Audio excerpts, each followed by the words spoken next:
Right, so we're going to start the meeting now, please, and welcome everybody to this meeting of the District Council's Community and Environment Committee. I'm Councillor Martin Burfoot, Chair of the committee. Now, I'll run through the officers who are attending tonight. On my left, Rob Coggins. Have we? Can't hear.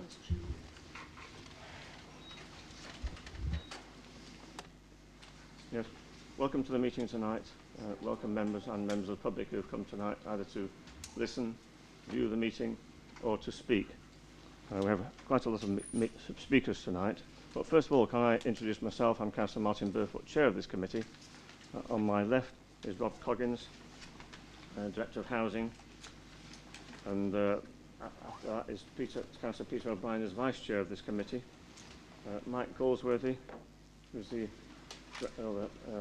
Estates and Facilities Manager. Ash Watts, who's the Director of Community and Environment. On my right, on my immediate right, is Helen Mitchell, who's the Director of Corporate Services and Customer Services. And next after that is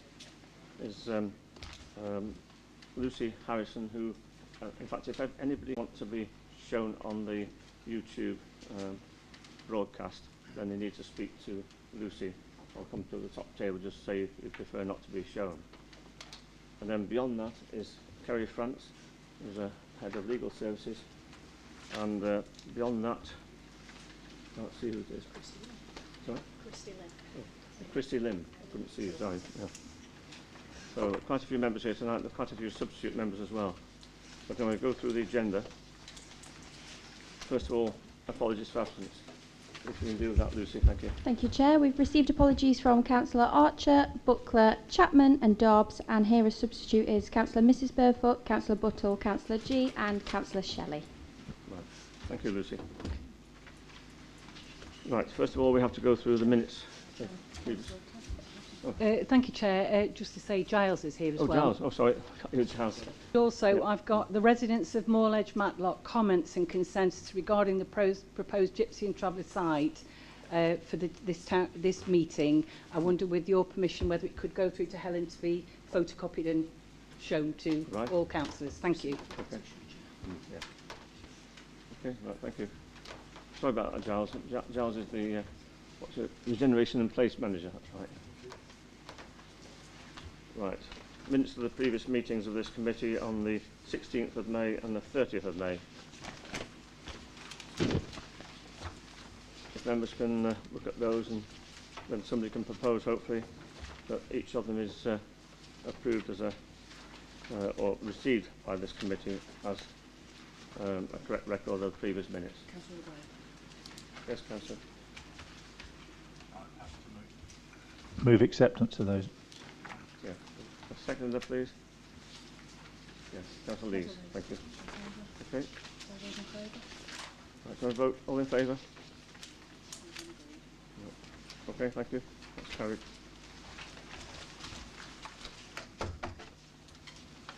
The next item is item, I've got it right here. No, interest. Has anyone got any interest that you want? Yes, Councillor Lees. Yeah, thank you, Chair. Agenda item number 6, I shall be leaving the room as I am a committee member of the Shropetide Committee and also on the programme board for the Ashbourne Reborn. Right. So now we move to public participation. Yeah, sorry. Thank you, Chair. I teach on a voluntary basis one of the family members from one of the 2 travelling families. Okay, thank you for that. Councillor Wing. Yeah, I'd just like to say that I'm a member of Matlock Town Council, non-pecuniary, but I just saw your information, because 2 of them are actually in that area. Thank you. That includes Councillor Sue Burfoot and Councillor Marion Franks as well. Nobody else, I think. No. Oh, Councillor Slack, sorry. Yes. Right. Okay, thank you. Okay. Right. Yes, further interest? No? I wonder if they could turn the volume up so the members can hear. It usually works a lot better than this, actually, so I don't know why, particularly tonight. Yeah. Is that better? But you have to sit very close to it, obviously. Yeah. Right, public participation then. We have a number of speakers tonight, and I'll just get my crib sheet, which I've lost again. Yeah. It's going to be a busy meeting, especially with 24 speakers. and a lot of people viewing the meeting from outside as well. So I think what we tend to do normally, you have up to 3 minutes, and hope you'll keep your comments as concise as possible. And when you have 30 seconds remaining, we'll remind you that you've got that time left, and then you'll have an idea how you're getting on with your presentation. Just to make a point about management, really, the toilets are outside or in the foyer, and there's a fire alarm, so please follow our colleagues in the high-vis jackets out of the building. If there's no test planned tonight, so if there's an alarm, then it's a real one, so you need to make progress quite fast. But, yes? Can I just ask a question about one of these public participation documents? It says the 30th of May at the top. Is that from the last meeting that we received? Okay, Well, fine. Just checking. Thank you. For those who have agreed to speak, as I say, you've got 3 minutes, and I'll give you a little nudge to finish when there's 30 seconds remaining. We'll hear from well over an hour of speakers tonight, and I may call for a small adjournment after that by way of a comfort break. I'll ask members if they need a comfort break to return directly to their seats so we can promptly recommence business. And also make it clear that Derbyshire Dales District Council does not take any responsibility for the content of the submissions or comments made by the public. And I also remind all those present that we have a young child here this evening, and we must take great care with the language we use. Lastly, this meeting is being broadcast live on YouTube, and therefore any comments you make will be online in perpetuity. And as I said, that's a further reason for all those present to take care with the language they use, and particularly to point out if they don't want to be filmed at this time. If we can call the first speaker then. That's, I'll find that. I've lost that one there. Oh, it's yes. It's Councillor Kath Potter from Roseley Parish Council.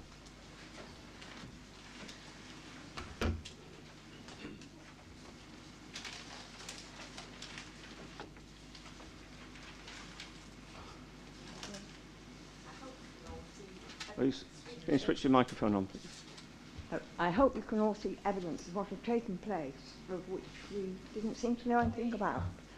So when I see about openness on there, on your statement, I am somewhat bemused. Right.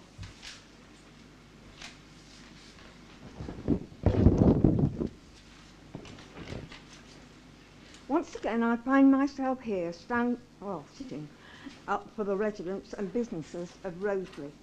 How can we be in a position where Roseley car park is being considered as an appropriate site yet again? You talk of consultation. Rubbish. You've already, I repeat, already replaced the tap. Picture of it here. And you can see. How can anyone have any faith in this process or this council? Actions speak louder than words. I also believe you've prepared the site. I stand to be corrected.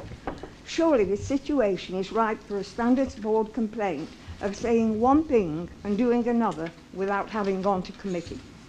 If you want to fight, please proceed with your erroneous claims. I used to sit in front of heavily laden articulated stone lorries down a steep hill.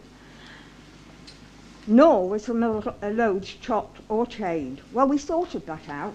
Television can be a marvellous tool when fighting a battle. Finally, if you deem Roseley to be the site, I suggest that any shortfall in income experienced by the businesses as a result of any approval should be met by those voting approval of this site. This is why a recorded vote is essential and should take place. Failure to do so suggests guilt to me. Thank you. Thank you, Mrs. Potter. Next speaker, Councillor Joe Wildgoose, local resident and Roseley Parish Councillor. Old Station Close car park is not a suitable place to be a temporary traveller site. The Old Station Road car park is, as mentioned by my fellow councillor, a very well used car park all year round. The car park is vital for local small businesses who operate from Station Close, visitors to the Level Centre and people who wish to use the Derwent Valley Heritage Way. The businesses mentioned earlier are all local small businesses, run by local families, employing local people and reinvesting in the local economy. In previous times of travel occupation, these businesses have seen a downturn in revenue, something a small business cannot sustain, especially in the current economic conditions. This could lead to staff layoffs, redundancies, or even worse, having to close them down. The impact of these businesses and local people is not addressed in your reports, only as to whether or not the site is suitable for the travellers. No one else feels to be taken into consideration. Having had the travellers here in Roseley only a few years ago, the residents and businesses are well aware of the impact it has on the village and the environmental damage that is caused. Some of the points include urination and defecation around the site and on the Derwent Valley Heritage Way. The site was not kept clean and tidy. Animals were not under control. Vulnerable adults were left unsupervised. Open fires were lit on site. Commercial waste was emptied around the site and down the banks of the River Derwent and into the river. The portaloo provided was pushed down the bank towards the A6 with large amounts of rubbish. The rubbish was actually eventually picked up by a team of volunteer litter pickers. Local business people were intimidated if they tried to use the car park.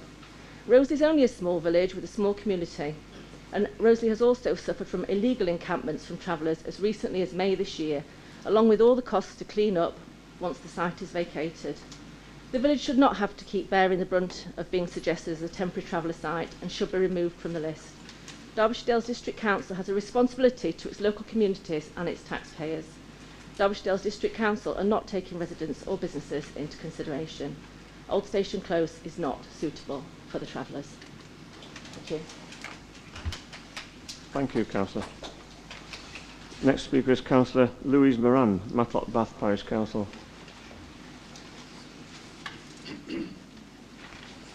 Good evening. Evening. Matlock Bath is a tiny village situated at the bottom of a steep-sided valley. All suitable land has already been developed, as shown in the survey carried out as part of the Council's plan to increase local housing stock. It has no room for expansion, so all areas of the village need to be used to maximum efficiency. Despite its small size, Matlock Bath punches well above its weight when it comes to attracting tourists. It is one of the most visited areas in the Peak District, and it has one coach park. There are no alternatives and there's no space to build another one. Matlock Bath depends heavily on coach tours because they mostly come midweek when the village is quiet, and as they are pre-booked, they come rain or shine.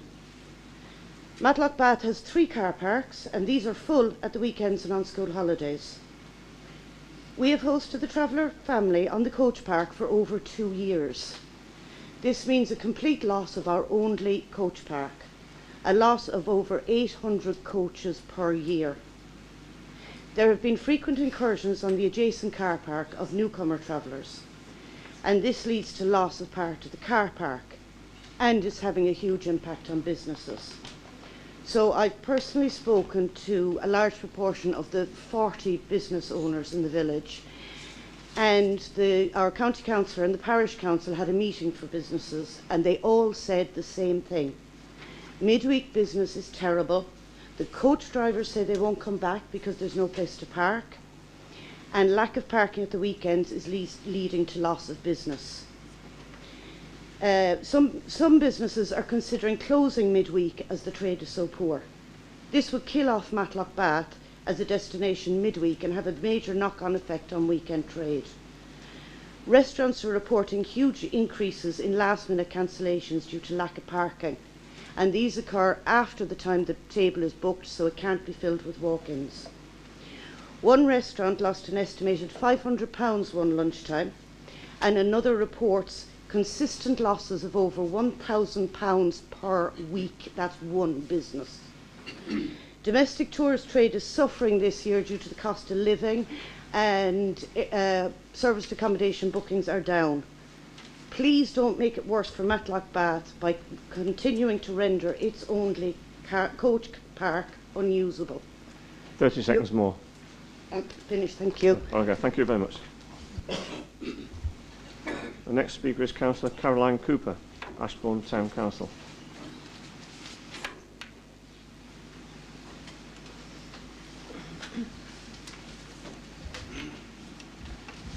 Thank you, Chair, fellow councillors.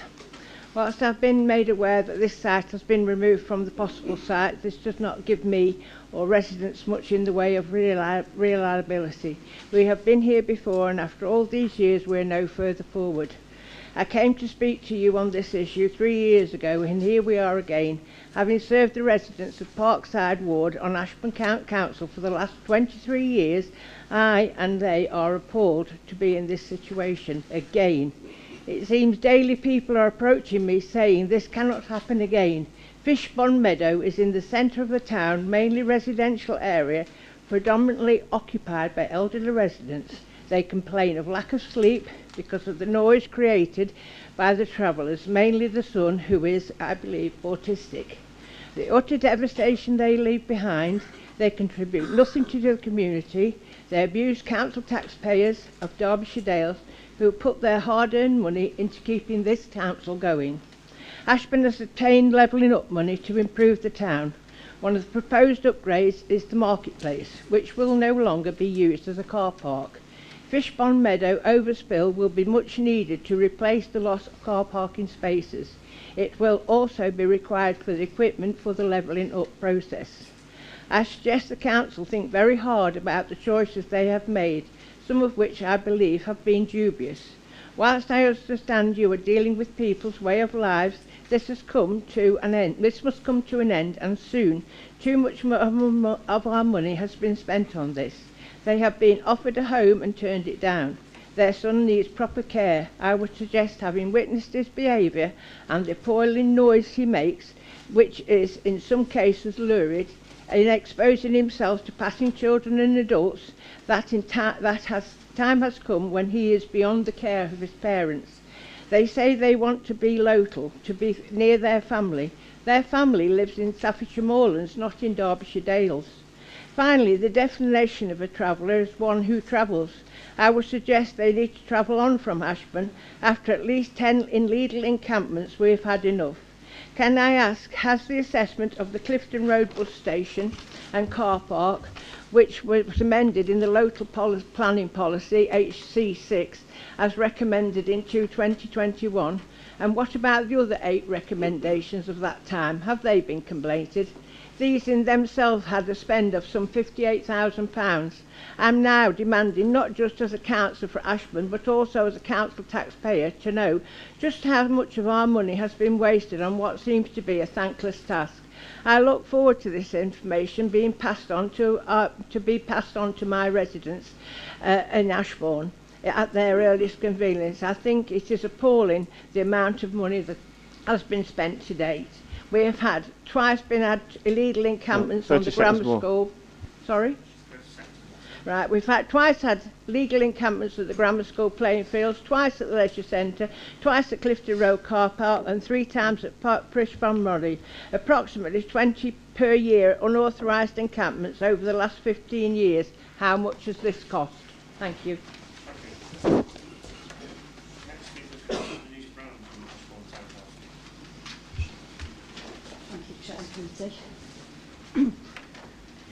I am aware that for now, Ashbourne sites have been removed for consideration as temporary tolerated traveller sites, but I would still like to impress on the committee the inappropriateness of the previously proposed site of the Fishpond Meadow car park, just in case this site should be reconsidered in the future. The Fishpond Meadow car park has previously been considered and deemed by the committee as unsuitable. Nothing has changed.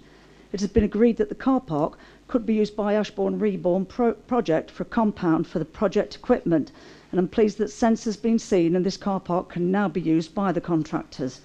Should things change in the future and this site once again be put back on the list, I wish to make the committee aware of the unsuitability of this site and ask they bear the following information in mind. The car park is in the middle of a residential area. Houses on Park Avenue back onto the site, Lakeside Flats, Shawcroft Flats and Chatsworth Court Apartments are all within a few yards of the car park. The residents will suffer.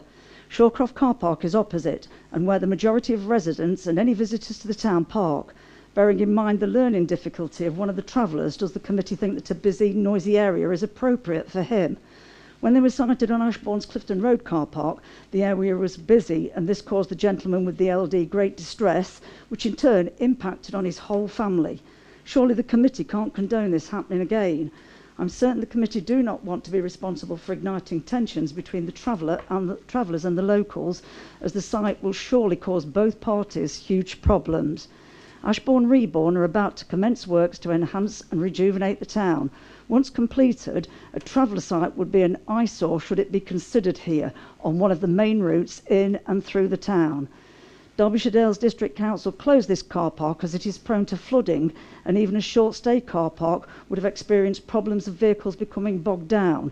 Derbyshire Dales District should not consider imposing this on travellers' homes and their vehicles.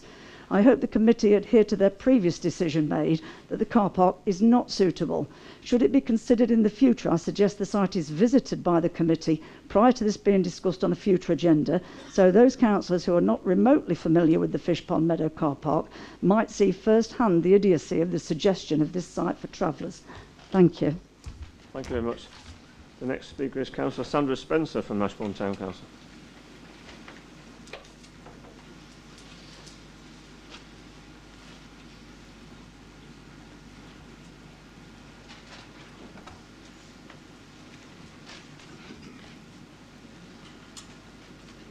Good evening, everyone. Although Ashbourne is not on the list for now for a temporary travellers site, I appreciate that a site, be it temporary or permanent, needs to be found for the two families that need it. However, having experienced travellers firsthand a couple of years ago when they set up camp the other side of our hedge at the bottom of the garden, I speak not only for myself but my husband and close neighbours. I need to inform you that it was not a pleasant experience at all. Children racing up and down the field on quad bikes, adults loading cars with bags of rubbish and driving them down the next sports field to dump it, both children and adults looking into gardens using excuses to find a way to get in, making us feel that we could not leave the house together, and finally leaving human waste products behind a building between the hedge and a neighbour's garden 2 to 3 gardens down from ours. Ashbourne really has nowhere suitable for a temporary site, let alone a permanent one.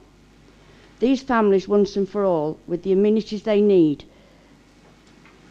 you really need, to sort out a permanent site for those families once and for all with the amenities they need, instead of continually wasting taxpayers' money by continually moving the travellers from one temporary site to another and having to clean up after they have left.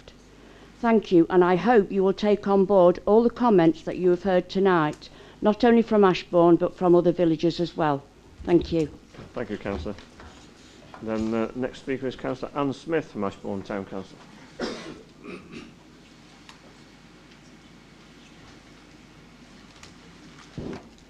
Thank you, Chair. Thank you. I wish to register my dismay that the traveller situation has rumbled on for too many years. Parishes and residents have lived almost in fear that the travellers just turn up anywhere they like and basically wreak havoc. Indeed, in Ashbourne, we are constantly in fear of them turning up. They park anywhere, they thieve from shops, they have meals in restaurants and leave without paying. They constantly abuse anyone walking past their caravans. They openly use the open spaces to defecate in front of everyone. They have no consideration for anyone. A lot of residents are frightened to go anywhere near them. When they were on the car park by our hospital, I actually escorted elderly residents to the doctors and hospitals because they were too frightened to walk past them on their own due to the amount of abuse that they were hurled at. The district put mobile toilets and bins for them to use, but they don't seem to use them. This is paid for by residents, by us. The mess they leave behind when they're evicted, again, must be paid by residents. This situation can't continue. Although Ashbourne has been taken off the list, this will not stop these travellers if they choose to just turn up in Ashbourne. The district must find a solution to this problem. Nobody in the whole of Derbyshire Dales wants them because of the problems they bring.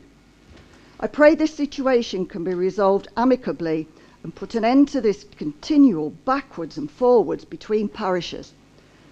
I do not believe that there is a district councillor sat here who would want these travellers in their respective wards, whether it be temporary or permanent. Thank you, Councillor. And now moving on to Councillor Julie Bishop from Derbyshire Town Council.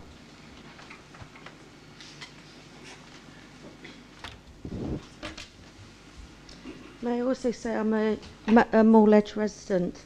The ARC site assessment matrix incorporates 11 considerations. These are addressed as follows. 1. Approximate site area. The chance of unauthorised encampment that has been witnessed would completely take out the parking of both car parks at the ARC. Currently used, both car parks are in current use continuously. Yes, there is an ebb and flow of traffic, as we know, on the very frequent gala days. Parking spreading over onto Moorledge, which already has an unanswered parking issue. The top car park is also used by the ARC for fitness groups. 3 and 4, the visual impairments and conservation area. As the ARC is used by tourists and wider Derbyshire public, the visual impact on those transiting through the area and using the facilities will be immense. It is an area of established trees, foliage, greenery and very important wilding. All these could be detrimentally affected, impacting on insects and wildlife population. Impact to nearby settlements. Number 5. I am confused as to how the site could even be considered when you look at your own matrix and the impact on nearby settlements, with some children's bedrooms being less than 50 metres away from the proposed site. Furthermore, as the site is elevated, residents will be looking directly onto the site, particularly in the winter months when the trees have shed their leaves. The impact from noise, fire, dogs and other behaviours would adversely and unfairly affect many council tax paying residents. And then 6 and 7, traffic impact and site vehicle accessibility. There are well-known traffic and vehicle issues that have never been addressed by this council, with several accidents and near misses daily at the ARC and Premier entrance onto Moorledge and the A6.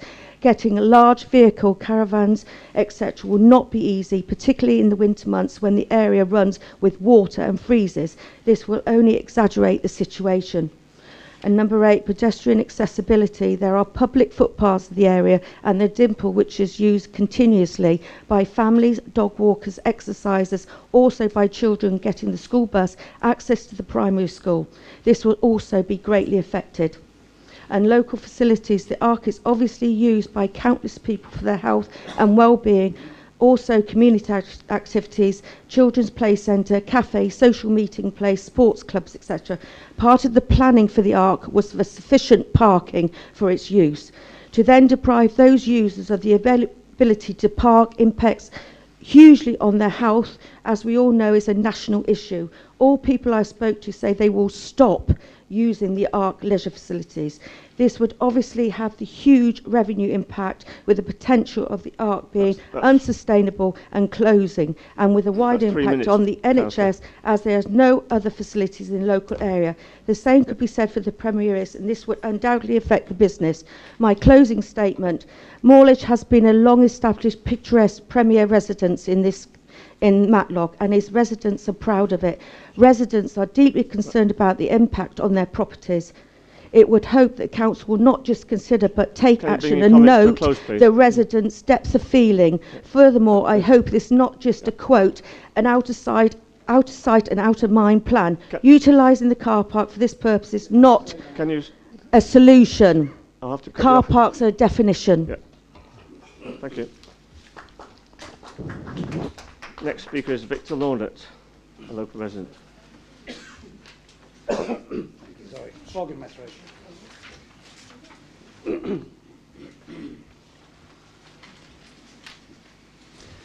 Thank you. In a previous life, I was Visitor Services Manager at the Tower of London and later Head of Visitor Services at the Houses of Parliament, where I oversaw the commercial summer opening and I introduced year-round Saturday opening. A key part of this was liaison with the coach travel trade, and I regularly briefed ministers and committees of both houses on this and related matters. The coach trade is an essential component of UK tourism for 2 reasons. It is predictable and it is weatherproof. Because coaches book months in advance, they will still come when it is raining, whereas independent travellers will not. And they can be incentivised to come at quieter times. The quid pro quo of this is that the coach companies need to know that expected parking spaces will reliably be available and that coaches can be left unattended in safety so that drivers can take mandated breaks. Before the use of the Matlock Bath station car park as a traveller site, over 800 coaches a year would bring groups to the village. Since then, the number is close to 0. The impact on local businesses and the viability of Matlock Bath as a place to do business has been devastating. The landlord of the Midland pub, right by the site, estimates that just to break even at a lunchtime, he must serve between 15 and 20 covers between 12:30 and 2 p.m. A single coach brings 52 people. Since the council's decision, he does not open at lunchtime out of high season. It just isn't worth it. He might do 3 covers if he's lucky, usually none. The impact is the same for other village businesses. This means that local bar staff aren't getting work, nor are chefs, fry cooks, waiting staff, shop workers and kitchen porters. It also means that the end of the village nearest to its main point of arrival is now dead more often than it's alive. I don't know how many times I have overheard visitors commenting they won't come again. First impressions count, and in today's era of social media and online reviews, this is lethal. The council's decision is killing the village business. That isn't opinion, it is fact. The officially measured per capita spend of day visitors to the Peak District is £38.90. Even if we reduce this to just £25, it represents a loss to the village of over £1 million a year for the past 2 years. I would never have dared to take ARC's report to a committee in Parliament. Criterion A is supposed to measure the impact on existing amenities and land use. In this regard, economic impact would be the first thing on the agenda if the coach parks at Chatsworth, Haddon or Hardwick had been proposed. Here, with the coach park serving precisely the same function and tourism being the main source of income and employment in Matlock Bath, no mention whatsoever is made. This must move the rating from amber to red. Then under criterion C, it states that employment is available nearby. Yet the siting of the encampment here has already demonstrably reduced employment opportunities in Matlock Bath. Red again. ARC also claims that you can walk to a doctor's and a shop in under 20 minutes. No, you can't, not unless you're Usain Bolt on steroids. 30 Yet seconds to again, go. red, and by ARC's own criteria. I don't know what the council paid for this shambolic report, but then again, I suppose that if it regards £1 million as small beer, that doesn't matter. Thank you. Thank you. The next speaker is George Ashbrook, Ashbrook Roofing Supplies.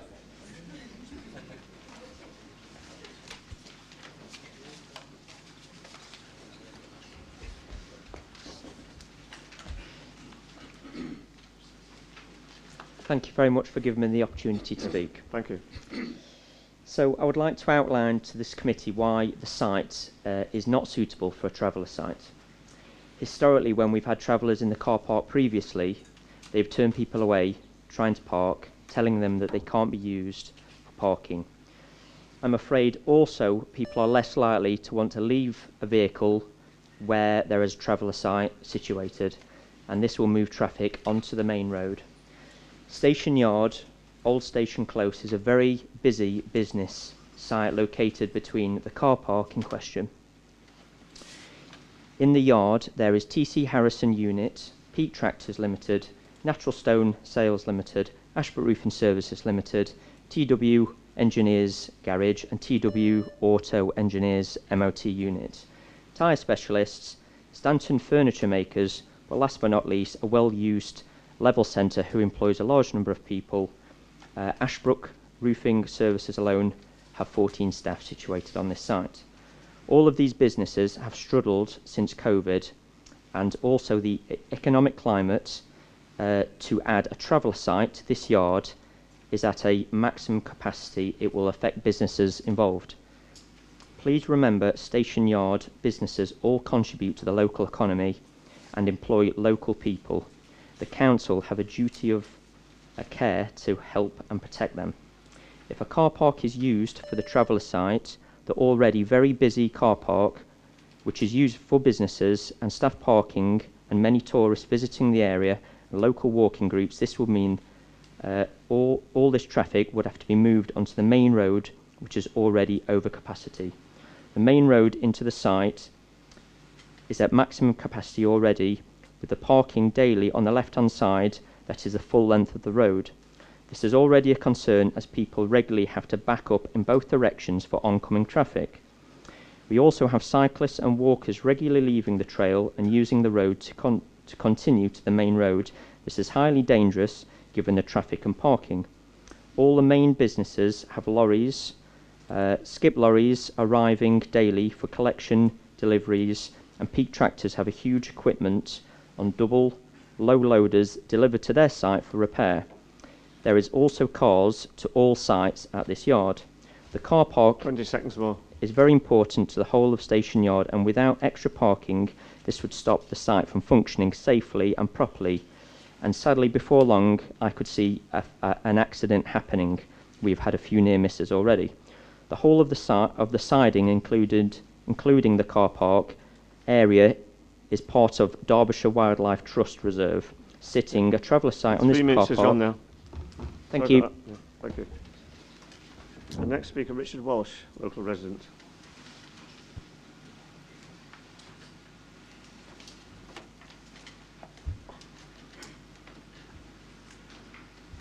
Good evening, ladies and gentlemen. Mr. Walton and I are no strangers to this council chamber, and yet here again we are on this saga of Gypsy Traveller sites and particularly temporary tolerated sites, TTSs.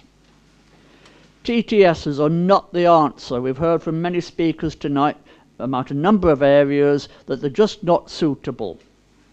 The council is just kicking the can down the road. A permanent site is required, and ideally in the south of the county.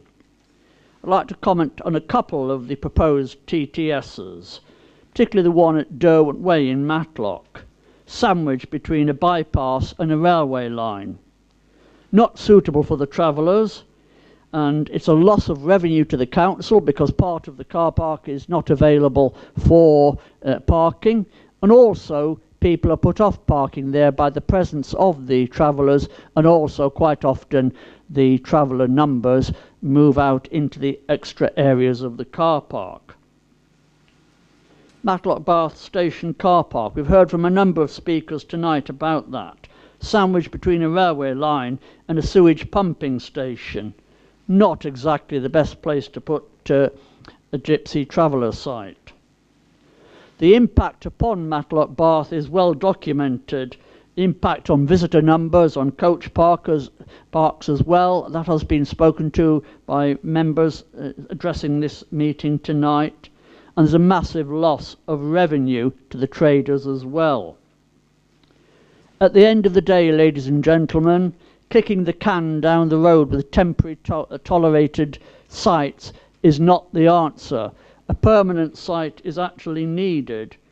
None of the sites enhance the tourism potential of the Derbyshire Dales, and tourism is key to the revenue and employment within the Dales, and therefore I would suggest to the committee respectfully that rather than looking at temporary traveller sites and keep moving the can in a forward direction, they look at permanent sites. And finally, and most importantly, within the report is constituted a 6-week consultation period. The 6-week consultation period must not start immediately. It cannot start before the end of September, because beginning of September, because parish and town councils do not meet in August, and it is important that their views are heard, listened to, and taken into consideration. Thank you, ladies and gentlemen. Thank you. Next speaker is Richard Bean from Natural Stone Sales Limited to comment.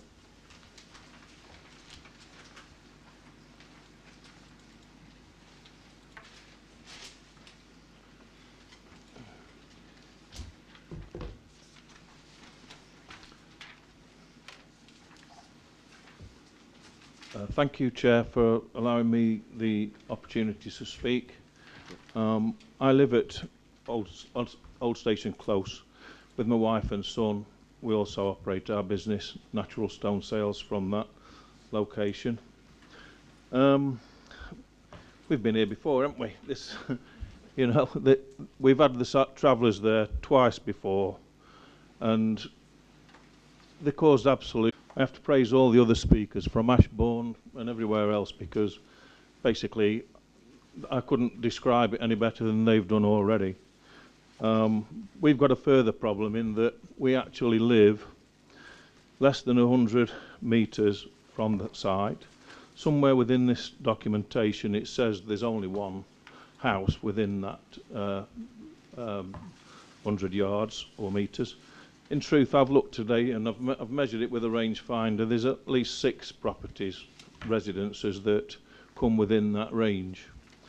So we've got further problems there. We have to live with that, and believe me, when we've had them there before, life was absolutely intolerable. My staff and customers were verbally assaulted almost on a daily basis. I came close to having been assaulted physically by them at least 4 occasions. I think enough's been said about all the human feces that were left everywhere and all that sort of thing, and the noise and everything else.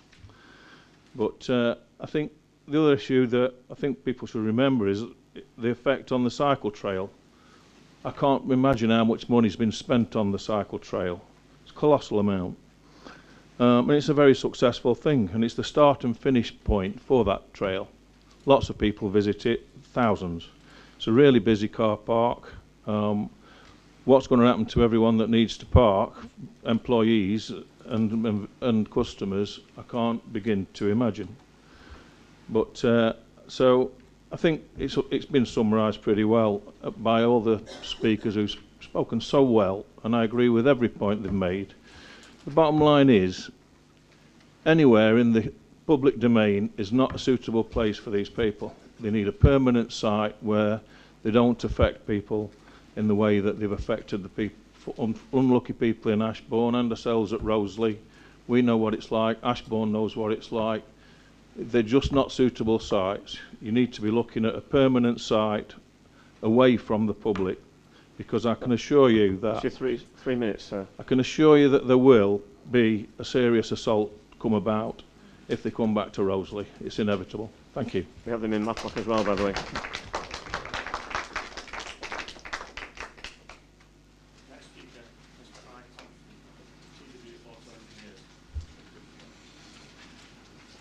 Mr. Thompson.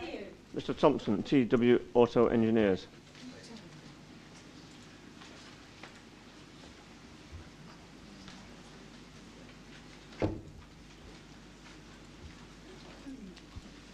Hi, I represent TW Auto Engineers at Roseley. We've been so affected by all this before, to the point where we've lost staff because of it, because of the turn down in work.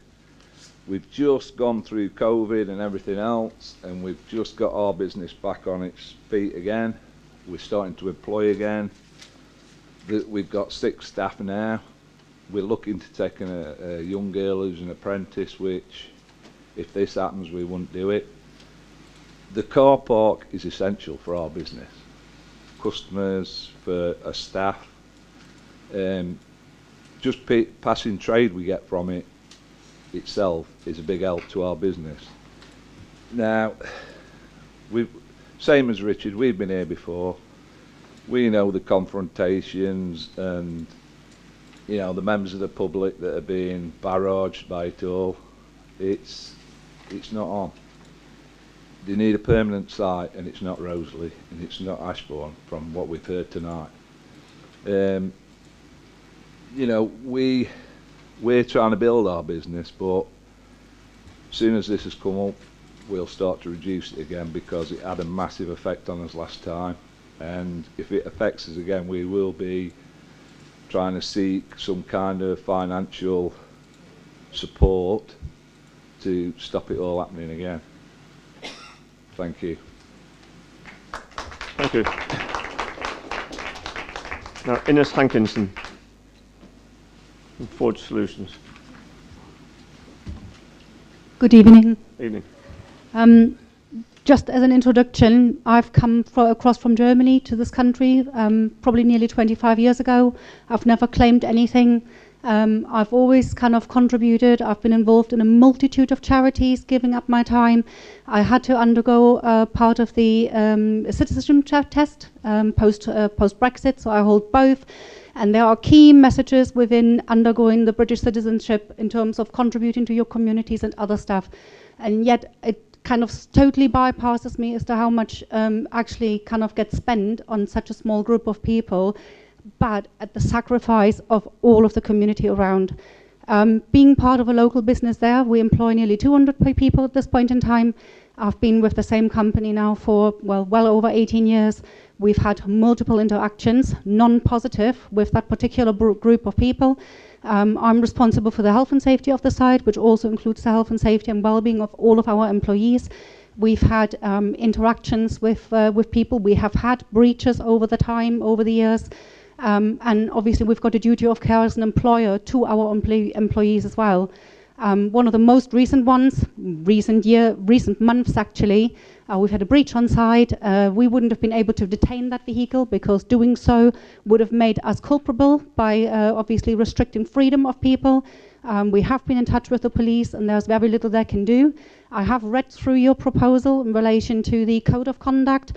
Based on what's in there, more than half of those aspects are already broken with very little means to enforce those things. So I just don't see how, if that were signed, how that would make any difference whatsoever, because police made it very clear that they have got very limited powers in terms of doing anything. And it's just a huge disappointment, I think, overall, especially the length of time that it has taken. In relation to the proposed site in Rowsley in particular, we're just at the end of that walkway. Following the breach we've had recently, the same vehicle who's parked on a certain car park that nobody wants to talk about, made a breach within minutes of leaving our site to attempt to gain access at neighbouring site that includes Peak Rail as well, where they've been confronted, asked to leave, and that ended in verbal altercations. And I'm just asking, how much longer do we have to put up with that until actually somebody here will help and do something? There's been 20 years of surveys. The ARC survey itself has been absolutely useless as well, because the assessment doesn't take anything into account in relation to, for example, the level centre, where you've got vulnerable children. Putting such site directly adjacent to that is a huge infringement on any kind of safeguarding risk assessments for such sites. Hence my daughter is here tonight as well to try and give you a child perspective of that. We've been to Sat Car Park today, so she can have a look what that looks like, and I'll let her explain to you shortly as to what her thoughts are on the matter. Thank you very much. Right, thank you. And now Erin Hankinson.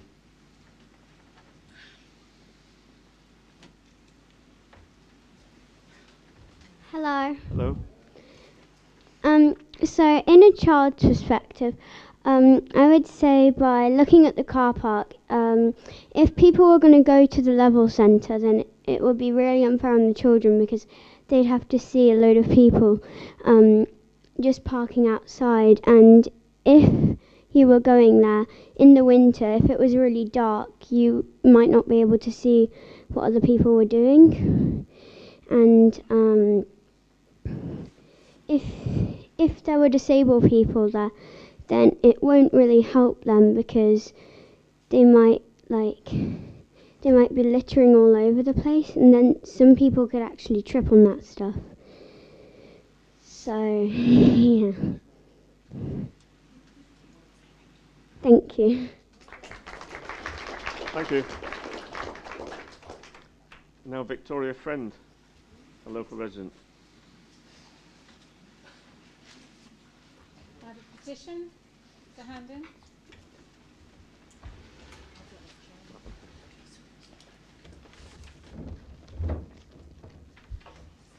Okay, I have tonight handed in a petition with 306 signatures from Roseley and the local community objecting to the use of the car park on Old Station Close as a temporary designated traveller site. You may remember that I also handed in a petition against the proposal at the meeting on the 28th of September last year, so I would ask the officers to add the two together. The leader of the council has gone on record to say that car parks are unsuitable as traveller sites, and he is right. However, Roseley is particularly unsuitable because the car park is a vital resource for the businesses, residents and visitors of the village. Every day there are between 30 and 50 cars parked there. There are 7 businesses operating in Old Station Close who employ in excess of 48 local people. They've always needed the car park in order to operate successfully. Both previous times travellers were sighted in the car park, these businesses suffered considerably, and they simply do not have the capacity to withstand another huge impact on their operations after COVID, Brexit and the rocketing of prices since the outbreak of war in Ukraine. Let's also not forget the car park is the terminus of the current cycle trail from Matlock, and there are plans to extend the trail onto Bakewell. The whole point of the trail is that it is off-road, safe, and appeals to those who do not want to cycle on the dangerous A6. A lot of people who use the trail park at the Roseley end, forcing recreational cyclists, including families with young children, onto a main road is not safe. The car park is also a vital resource for Roseley Village Hall, which needs to run events on a regular basis in order to survive.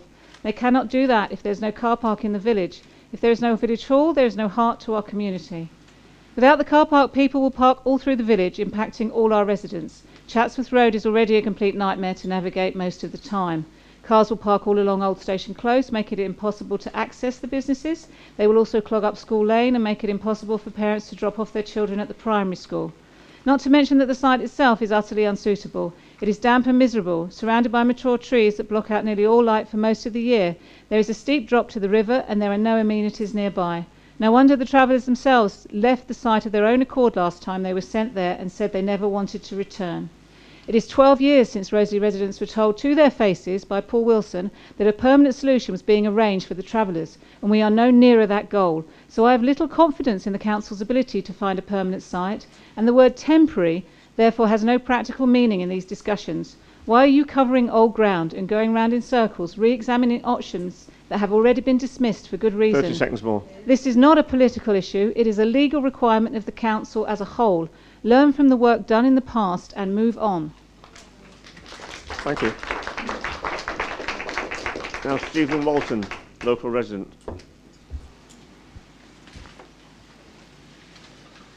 Good evening. Well, no doubt there will be great self-congratulations and thanks for all the hard work and effort that has been put into this pointless exercise by the Working Party. I say pointless because it's all been done before. Yes, it's all been done before. Why Councillor Slack hasn't mentioned it to you, I don't know, because he's been involved in it from the start. Why you are still clinging to this dream of a temporary site, I do not know. In 2013, money was spent developing a temporary site at Roseley. Nothing came of it. Further money was wasted investigating a temporary site at Wirksworth. Nothing came of it. Time and effort was wasted on looking at temporary sites at Tansley and elsewhere. Nothing came of it. Nothing will ever come of this search either, except a further bill of wasted ratepayers' money on consultants and an empty plot that will never be used. It was also being suggested at previous meetings to investigate using land in the Peak National Park, as there may be a case of third-party discrimination against travellers or something or other like that. How desperate is that? You also seem to think that some benevolent landowner will still come forward with a suitable plot of land. I won't bother commenting on that one. You were all outraged at the Hasker Farm proceedings, but at least it was a heading in the right direction, forward. Let's not forget that you yourselves did the exact same thing with the Woodyard application, in entering into negotiations before any due diligence and site checks, that resulted in you, the Progressive Alliance, leading us backwards, straight back to square one. Yes, back to square one after 15 years. Your status on this affair still stands as bunch of fools. But if you want to redeem yourselves and move up a little higher, you should forget this temporary nonsense and focus on the end result, permanent. Anyway, let's not dwell on the negative, let's look at the positive. We know the land for any site will have to come from your own ownership. We also know where the families wish to be. It's common knowledge. And we also know that you have vacant land in the same area. It couldn't be simpler, could it? So the question I would like to put to you are, is the plot of land in Ashbourne that is in your ownership, known as the depot, going to be considered in any way in this exercise? And have you any plans in any shape or form for a permanent site or do they lie in the distant future, awaiting the 20th or even the 30th anniversary of this search? Thank you. Thank you. Now Kerry Andrews from the Level Centre.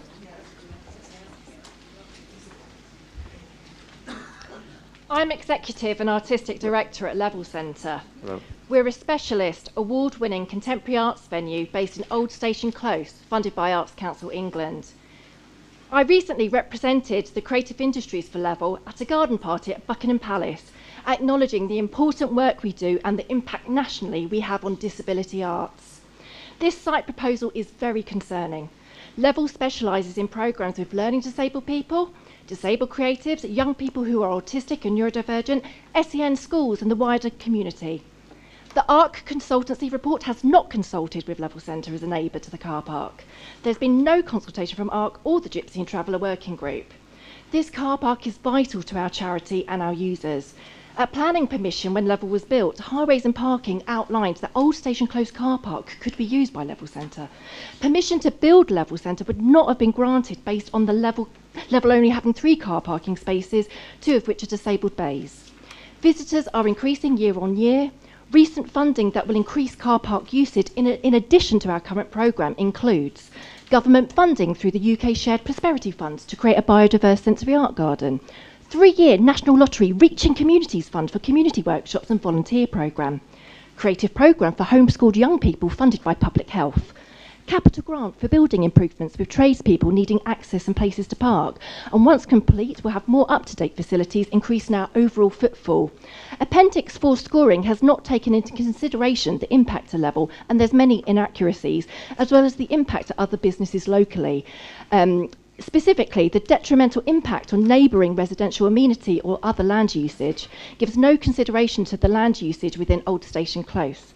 Safe and satisfactory vehicular and pedestrian access to the nearby highway is only safe and satisfactory due to the availability of the car park. The potential loss of the car park could inhibit emergency vehicle access, and it's our fire evacuation point, and there are no clear alternatives. Has the council undertaken an equality analysis to understand the importance of the use of this car park by Level and visitors, the majority who have additional needs? The loss of a public car park near an arts charity that serves disabled individuals can have significant adverse impacts on us and our users. Beneficiaries rely on convenient parking due to mobility issues, making nearby parking essential for participation.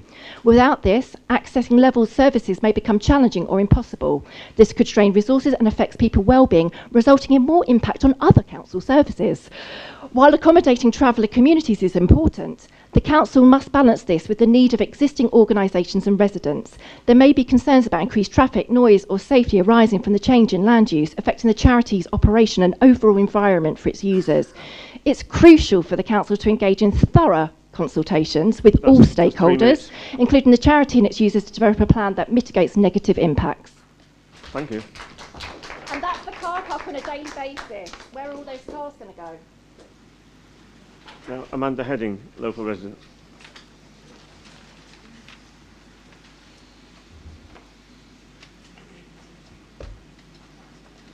Thank you.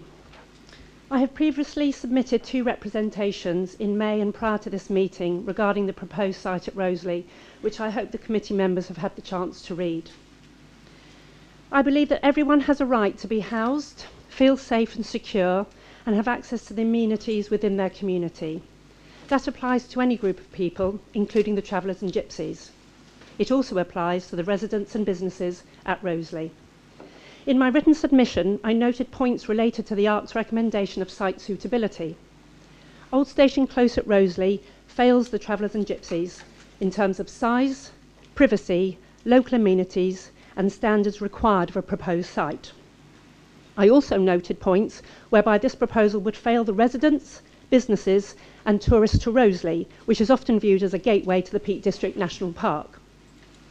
As the smallest of the proposed sites, the site is simply too small to allow all groups to share the site safely, securely and with respect to other users, as well as the surrounding environment.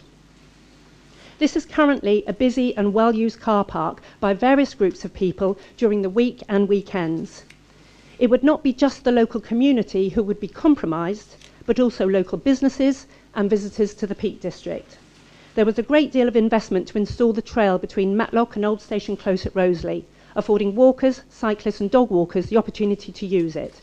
It forms part of the White Peak Loop, which the council promotes as being accessible to walkers, cyclists, families and to those in wheelchairs and with mobility scooters. If the site was then used to house travellers and gypsies, it would essentially remove that amenity altogether. Unfortunately, based on previous experience, the expectations laid out in the Code of Conduct for travellers and caravan occupiers, which include avoiding damage to the local environment, disposal of rubbish and waste, respect for the community and sanitation, are simply not adhered to. At a time when local businesses need to be supported and when physical and leisure activities certainly need to be encouraged, it would simply not be appropriate to use this as a site. Roseley has already experienced this twice before, at Old Station Close and then more recently when illegal occupation of the recreation ground car park subsequently limited access to the rec ground itself, affecting sports groups, 30 seconds more. families with children, car boot sales and local dog walkers due to the trail of waste left by the occupiers. It is not appropriate or fair to expect Roseley to do this again. Thank you. Thank you. So now Paul Cotton, local resident.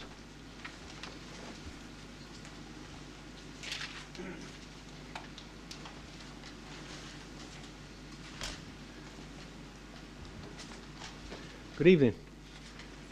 I'm a Roseley resident and I frequently use the walking and cycling trail to Matlock. The starting point is in the Roseley car park. When the travellers were there in 2020, the caravans occupied the whole car park. When I tried to access the trail through the car park, I found the entrance blocked by several travellers sat outside on chairs blocking the entrance. I had the unpleasant experience of being sworn at and felt intimidated when I tried to pass through them to use the trail. They often had fires in the car park whilst they were there, and I've witnessed travellers chopping branches off the trees on the trail, presumed for firewood, not for aesthetics. Several Peak District tourist websites advertise the Roseley to Matlock walking cycling trail as an easy trail perfect for families and young children. They suggest the car park as an ideal starting point for the trail. This car park is well used by residents, visitors and employees of the business around it. Also by hiking groups and people wanting to access the trail for walking, cycling, running and also by disabled people using disability scooters who have seen access it from the car park. A traveller's sighting there will effectively end its use as a car park. Ask yourself this question honestly. Would you feel comfortable parking your car in close proximity to a traveller's site or walk near one with your children or grandchildren? I've experienced working and living near Gypsy Traveller sites. I worked as a police officer at Attercliffe in Sheffield when for many years the travellers would frequently descend on the industrial area and cause havoc, particularly with the local businesses. I also lived in Lodgemore, Sheffield when the Sheffield Council opened a site for travellers there. Very much like this one in a wooded area close to an estate where I lived. Again the same problems, damage, defecation, tipping, burning off noxious materials, intimidating behaviour towards local residents, bullying in the local children's playground. The woods around it became a dumping ground for defecation and rubbish. This is despite the fact that the council had provided properly constructed toilet blocks and council provided waste bins. This is the cultural pattern of behaviour, and the working group's proposal that introducing a code of conduct will somehow curb this behaviour is, in my opinion, naive. 30 seconds more. Naive and unrealistic. The two families that the council have a responsibility to might sign up to it, but what about all the additional travellers who shouldn't be there? Will they sign it? Will they? The council say they will manage the number of additional caravans, however they failed to manage the number of caravans at Roseley in 2020. There was often upwards of 10 when there should have been 3. The same has happened at the current site in Matlock. The numbers of vans have varied greatly. The council recently planned for an eviction order. That's 3 minutes. To remove the additional caravans. Does that sound like effective management or last resort? The tiny rural village of Roseley isn't a suitable place for a traveller site. It has very few facilities, and a small Can you draw population your of comments just to a over close, 500. please? They will be adversely and disproportionately affected by this. Can you close it? Oh, thank you. Now Stephen Musgrave, local resident.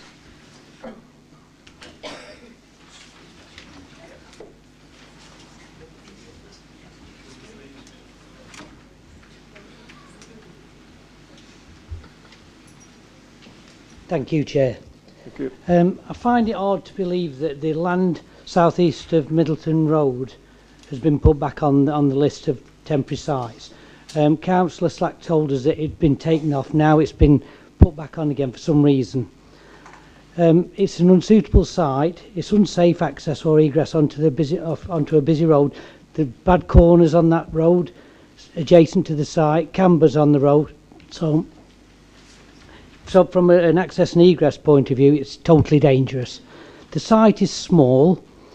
The site biodiversity, semi-mature trees covering most of the site, and they're all established now. Established grassland on the proposed entrance to the site, which is very narrow. So to get big vehicles in and out would be a danger anyway. And also the vegetation, there's marsh, orchids, etc. And it's directly on the boundary of Stoneleigh Wood, which is a main tourist area for Wirksworth. You get families, young children, all a plethora of visitors to there. And we have year-round events in the bottom of Stoneleigh Wood, which would be adjacent to the site. And it would have a visual and environmental impact on Stoneleigh Wood as well, being right on the boundary with a chain link fence between the two.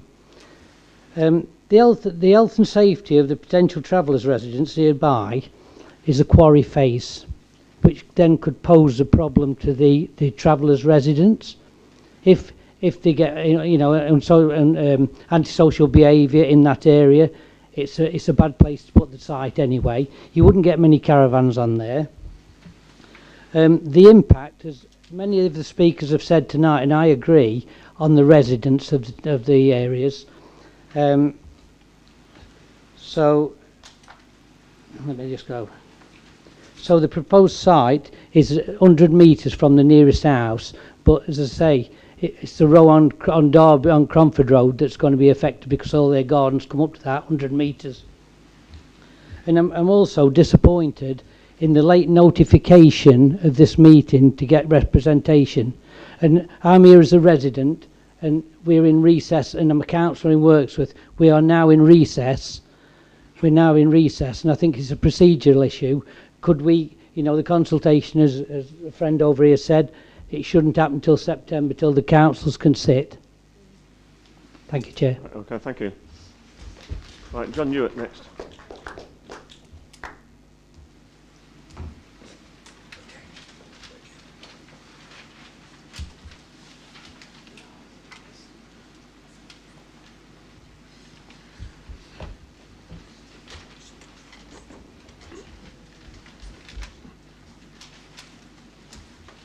Okay, John, thank you. Thank you, Martin, thank you.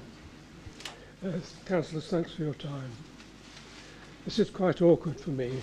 I nearly decided not to do this, but I'm driven by a strong dislike for discrimination. I've been involved as the agent for the Woodyard for 9 long and miserable years. The Woodyard is now approved as a permanent site for up to 8 pitches. I'm disadvantaged by my clients dismissing me and refusing all contact, and by members of the Traveller Group also refusing to meet me. I note that the council might be in the same position. However, from my long experience, local planning councils do have powers of inquiry and of compulsory purchase. In my experience, a proposal to take compulsory purchase action usually results in a satisfactory negotiation. The current need for pitches is, I think, 9 and rising. The following comments about values are, I'm not a valuer nor an agent, but to give people an idea of the costs of everything. The valuation for permanent pitches is 40,000 per pitch. That's up to 320,000 for the site value of the woodyard. The approved site is for 8 pitches. Minus costs of about 120,000, the site should be worth about 200,000. That should produce a solution. So let's assume a better quality development, as Rob would like to do. It would be, say, 6 pitches. The council should be able to do a deal.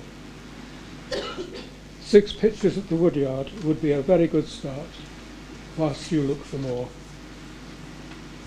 I strongly recommend that you enter negotiations with the owners to buy the site and properly develop it. Thank you. Thank you, John. Next speaker is Mike Walton.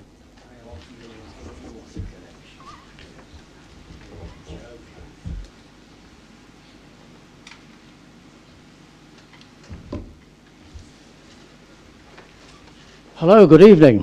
Good evening, Mike.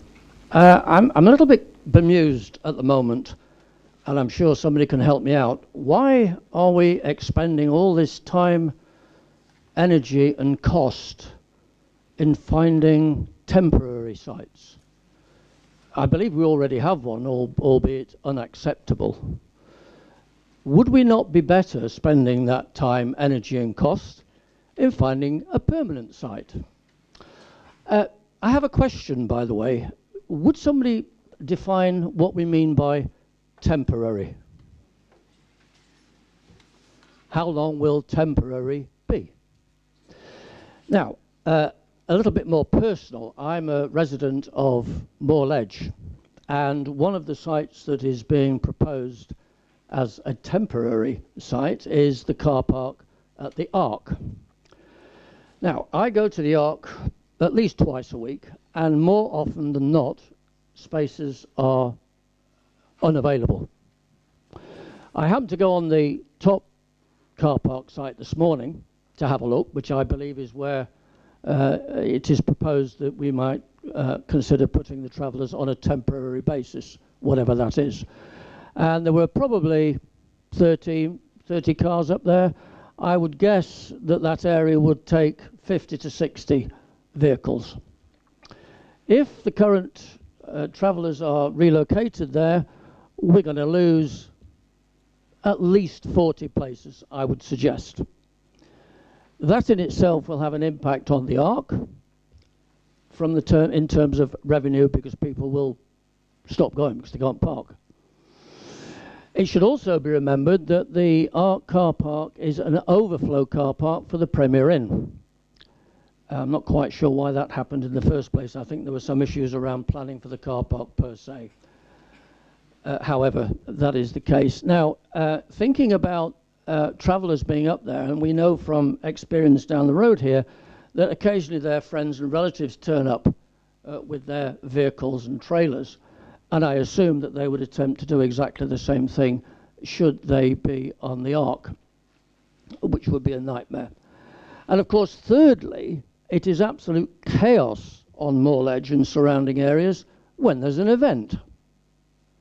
And those of us that live locally will notice that new signs indicating event parking have just appeared. And they are showing people across the road, across Bakewell Road from the bottom of the junction with Moorledge. 10 seconds more, Mike. 30 seconds more, did you say? Okay, I'll not dwindle on too much longer. One of the other problems we have with the events is, by the way, we suffer on Moorledge, and I live on Meadow Place on Moorledge, and I've had vehicles parking up there. So allowing the travellers up there is going to reduce parking availability, parking spaces on the Ark, and I would highly recommend that it is disregarded. Thank you very much. Thank you. Now, Rupert Pugh from the Heights of Abraham.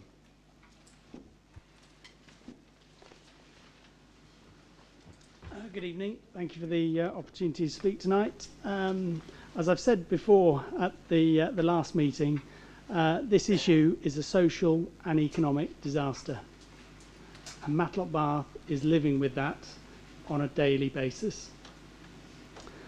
Matlock Bath car parks, I would say all car parks, but Matlock Bath are not suitable, fit-for-purpose locations for siting the traveller family.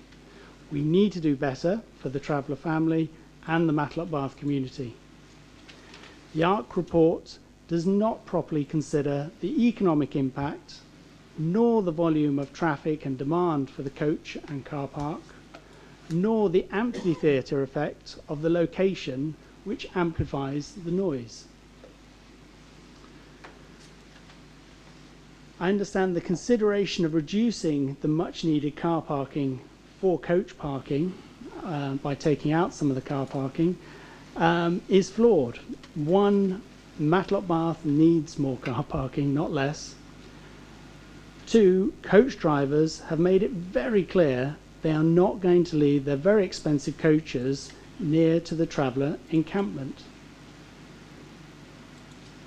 Please listen to the people of Matlock Bath, and if you are sceptical about what is said, although I don't really see how you can be after all the submissions you've had tonight, please spend some time in Matlock Bath early in the morning, particularly on the high roads opposite the car park, because the noise does travel. It is amplified all the way up the valley, so you can see how it sounds on a bit.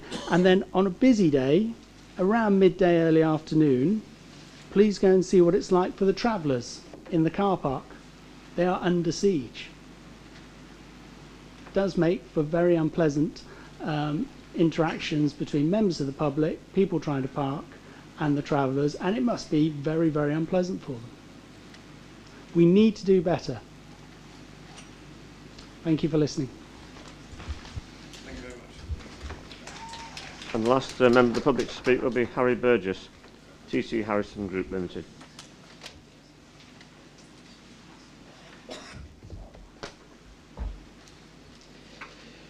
Thank you. The recommendations before the committee, as made by the Gypsy and Traveller Working Group, relate to matters including the identification of temporary Gypsy and Traveller sites to accommodate the needs of two families within Derbyshire Dales. This requirement is due to the failure of the Council to identify suitable permanent sites within the district to fulfil their duties under the Equality Act 2010. TC Harrison Group have engaged in previous consultation regarding the search for both temporary and permanent Gypsy and Traveller sites in the district for a period in excess of 12 years, during which time no suitable long-term solutions have been secured.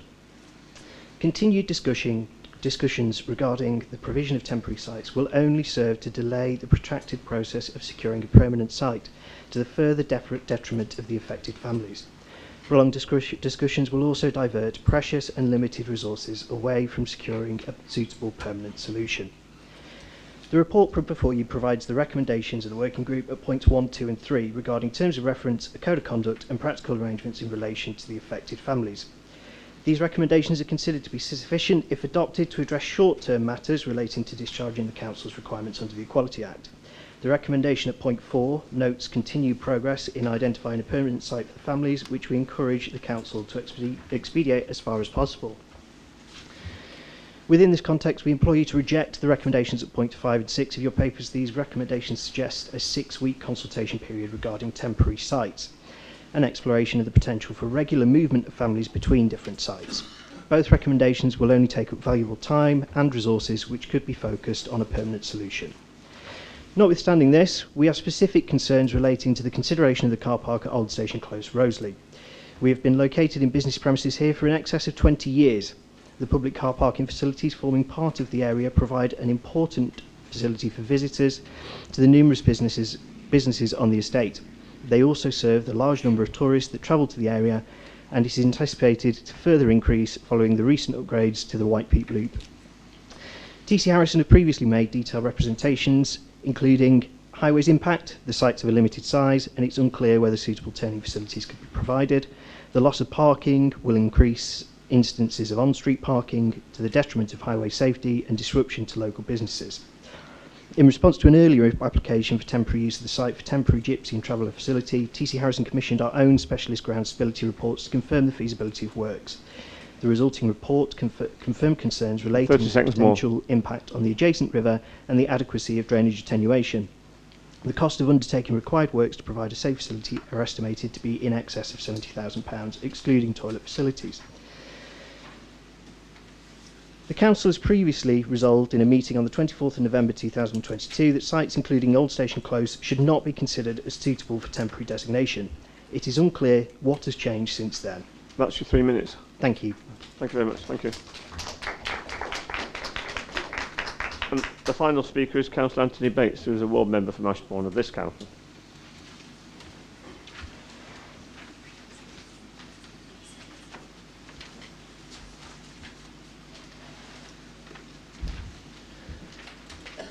Thank you, Chair. Good evening. And members of the committee. As a District Council ward member for Ashbourne, I am pleased to see the proposal for the Travellers site on Fishpond Meadow has been withdrawn from your agenda tonight. This site was totally inappropriate with its close proximity to residential properties on two sides, and on the third side is our children's play area. It is also used by children walking to school, to both Queen Elizabeth's Grammar School and Ashbourne Primary School, and is also earmarked to be used as a compound for the Ashbourne Reborn project. A great deal of work has taken place to improve and promote more use of our park, which this site is a part of. We should not be putting people off from using our newly awarded Green Flag Park. I hope this car park will not come back and that it will be finally taken off the table. As for the other car parks in Ashbourne, namely Auction Close, Clifton Road, Marketplace, Bus Station, Leisure Centre, all of them are close to residential or businesses, which makes them totally inappropriate for a temporary travellers site. I feel that no car parks across the Derbyshire Dales that are close to schools, businesses or residential areas should be even considered. We owe it to our residents and businesses to find an appropriate site that does not revive the previous endangerment of our children, residents and also people's livelihoods, and instead reflect a balance in communities. Car parks in town centres and village centres are a hotspot for activity, especially during peak times, and should be taken off the list altogether. The only way forward for this council is to find and purchase a piece of land as a permanent site. Thank you, Chair. Thank you, Councillor. Can I thank and acknowledge the contribution from members of the public tonight, and including parish councillors, both now and obviously prior to this meeting via emails. And also make it clear that, to remind people really, because people have criticised the lack of action over the last 2 months when they've had to come twice to speak, that this report and recommendations were delayed by the extended period of purdah following the sudden calling of a general election in May. So we lost 2 months by that action, unfortunately. That's why we're here again now, at the wrong time of the year probably. So I'd like to propose a comfort break now prior to resuming the meeting with the next item on Fishpond Meadows, Ashbourne, but not for a traveller site.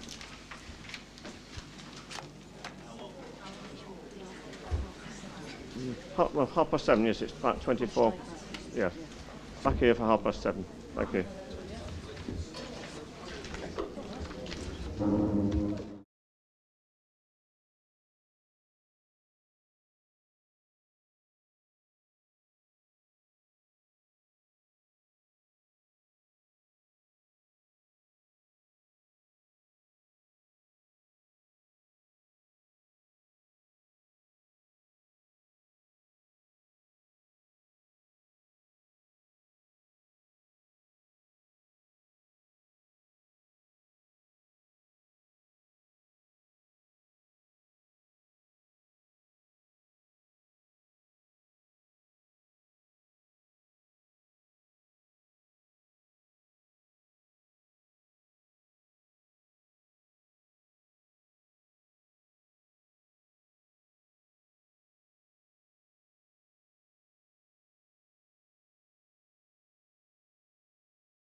Are we all present and correct now? Well, can we resume the meeting then with agenda item 6? That's the Fish Pond Meadow Car Park, Ashbourne, strangely enough, but future arrangements. And so ask Giles Dan to introduce that topic, that subject. Thank you, Chair. I won't take too much time, hopefully, this evening, but you've got a two-part report in front of you. The first part is the proposed use of part of the site, which is shown in blue in your Appendix 1 to the report, to support the Ashbourne Reborn scheme by using that part of the site as a compound, a contractor compound. The second relates to the yellow part of Appendix 1, which is proposed to use part of that area for car parking within the proposed lease of the adjacent fish pond with the Ashbourne Shrovetide Committee. The report sets out a number of options that we've considered. It also sets out the consultation we've undertaken with ward members, and it sets out the delegations that are required to progress. I'll take questions around the compound, the Reborn compound, and my colleague Mike Galsworthy, who's with us tonight, will take any questions with regard to the proposed lease and the use of part of the area for parking for the Shrovetide Committee purposes. Thank you. All right, thank you, Giles. Do we have any questions then from members about this proposal? No? That's unusual, but anyway, that's good news, I suppose. Right, so we're going to move on to debate in that case. If someone would like to propose the recommendations 1, 2, 3, 4, and then we can start the debate. Yes, Councillor Bull, yes. Yes, Councillor. Chair, sorry. I will propose that we take these recommendations en bloc to be used to facilitating doing the Ashbourne Reborn. It takes away a lot of the issues of it actually going on a car park in the middle of town, or actually in the middle of town on the marketplace where they're going to be trying to be doing and everything else. So as far as I can see, then I will propose that. Have a seconder. Yes, Councillor Wayne. Yes, Chair. Having read the report, thanks, Giles. I think it's a lot more suitable place than the one round by the bus station. That's much too compact and visual, I feel. So I'm happy to second the proposals en bloc as moved by Councillor Bull. Thank you. Thank you. So we move to debate then. Does anyone else like to speak and make a contribution? Oh, we've got a debate first. No. Go on for debate. Councillor Hobson. I'm pleased to see that this proposal has come forward. You know, we should all be looking forward to Ashbourne Reborn being delivered, so a very sensible proposal which I'll be supporting. Thank you. Okay, we'll move to a vote right away then. All members in favour?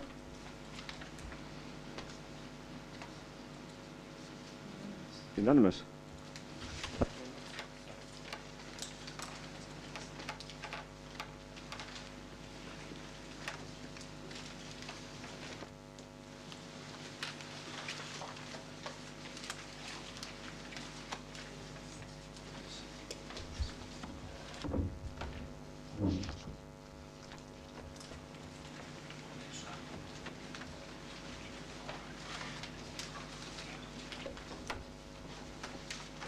Okay, so I think we can move on to agenda item 7 now.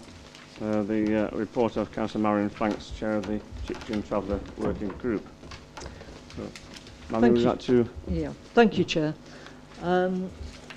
Most people have gone there, but I would first of all like to thank all the contributions from members of the public this evening.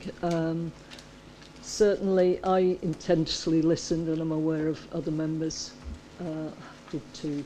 Very important. Residents' views.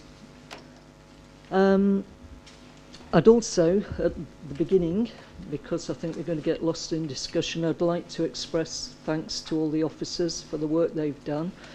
I know they've all been very busy, although it may not seem like a lot from the agenda, but I know hours and hours have been work have been put in by various teams, particularly Rob Codging's team, the legal team, Mike Hayes, and also the members of the Gypsy Traveller Working Group, who I know have spent a good few hours debating and scratching their heads about where we go, how we go forward with this issue. Everybody's aware that we have a legal duty to 2 families. There's less than 20 people we're talking about, and I find it quite incredible that for many, many years we've not been able to resolve this problem as a district council. We have this duty. It's a shared responsibility for everybody throughout the Dales. These aren't 2 families that are going to go away. They are local families as much as any other resident, and we need to treat them as such and do the best for their accommodation.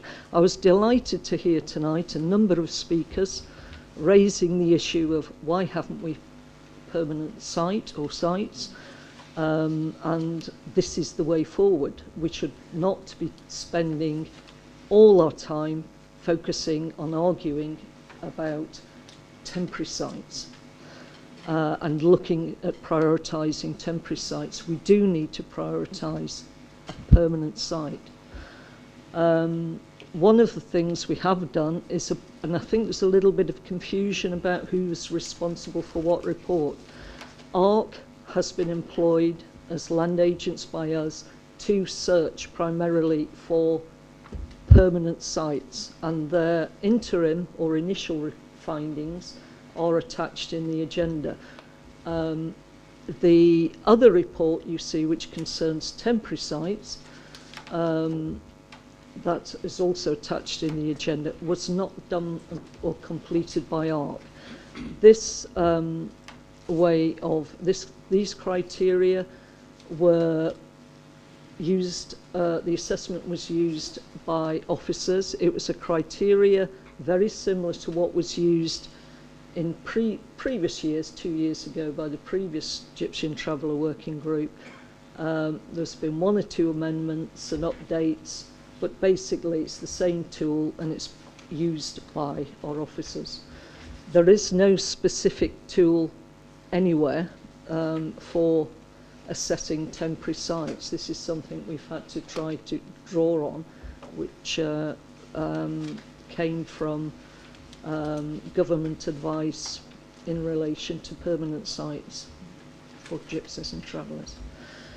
So in saying that, I just remind people we are talking about families and people with rights, and to be careful about our use of language and not to be in any way discriminatory in how we speak about the families involved. So firstly, I'd like to refer you to the first of the recommendations, which is to ask the committee to accept the Gypsy Traveller Working Group's terms of reference. And I would like to move on to any questions, if anybody has any queries or questions about that, the terms of reference. Any question for Councillor Franks on? Yes, Councillor Buttle. Thank you very much, Councillor Burfoot. Is this going to be an ongoing iterative process? Will there be review? Will we be keeping the Gypsy and Traveller Working Group going until we've got everything absolutely sorted? If we are, that would be fantastic. I don't want it to just fizzle out because nothing's happening. Thanks. I see the Gypsy and Traveller Group continuing to report back to this committee in the first instance on a regular basis. And for instance, there is movement. We have also, I think it's attached in the agenda, we have a timeline. We've got a very tight timeline, which we need to keep to. ARC's report is going to be coming back at the end of August, so that we're going to have to meet as soon as this August period's finished and look at what if any, hopefully, they're coming back with the recommendations of sites which we can perhaps start to move forward on, and if not, we need to look at where we're going wrong and look at other alternative means of trying to access permanent sites. Chair, if it's okay, so we are going to review the process as we move forward, and then will we actually have an end of term report once we've got ourselves sorted? We have to have an end of term report by the end of the year because we need to have put our recommendations into our plan, the local plan. Right. So this is the tight time scale that we're working to. We're working to having moved forward a pace and identified a permanent site before the end of this year. Thank you very much. Yes, Councillor Whitehead, a question. Thanks, Chair. First of all, I'd just like to put on the record my thanks and gratitude to the working group for the time and effort they've taken to work this through.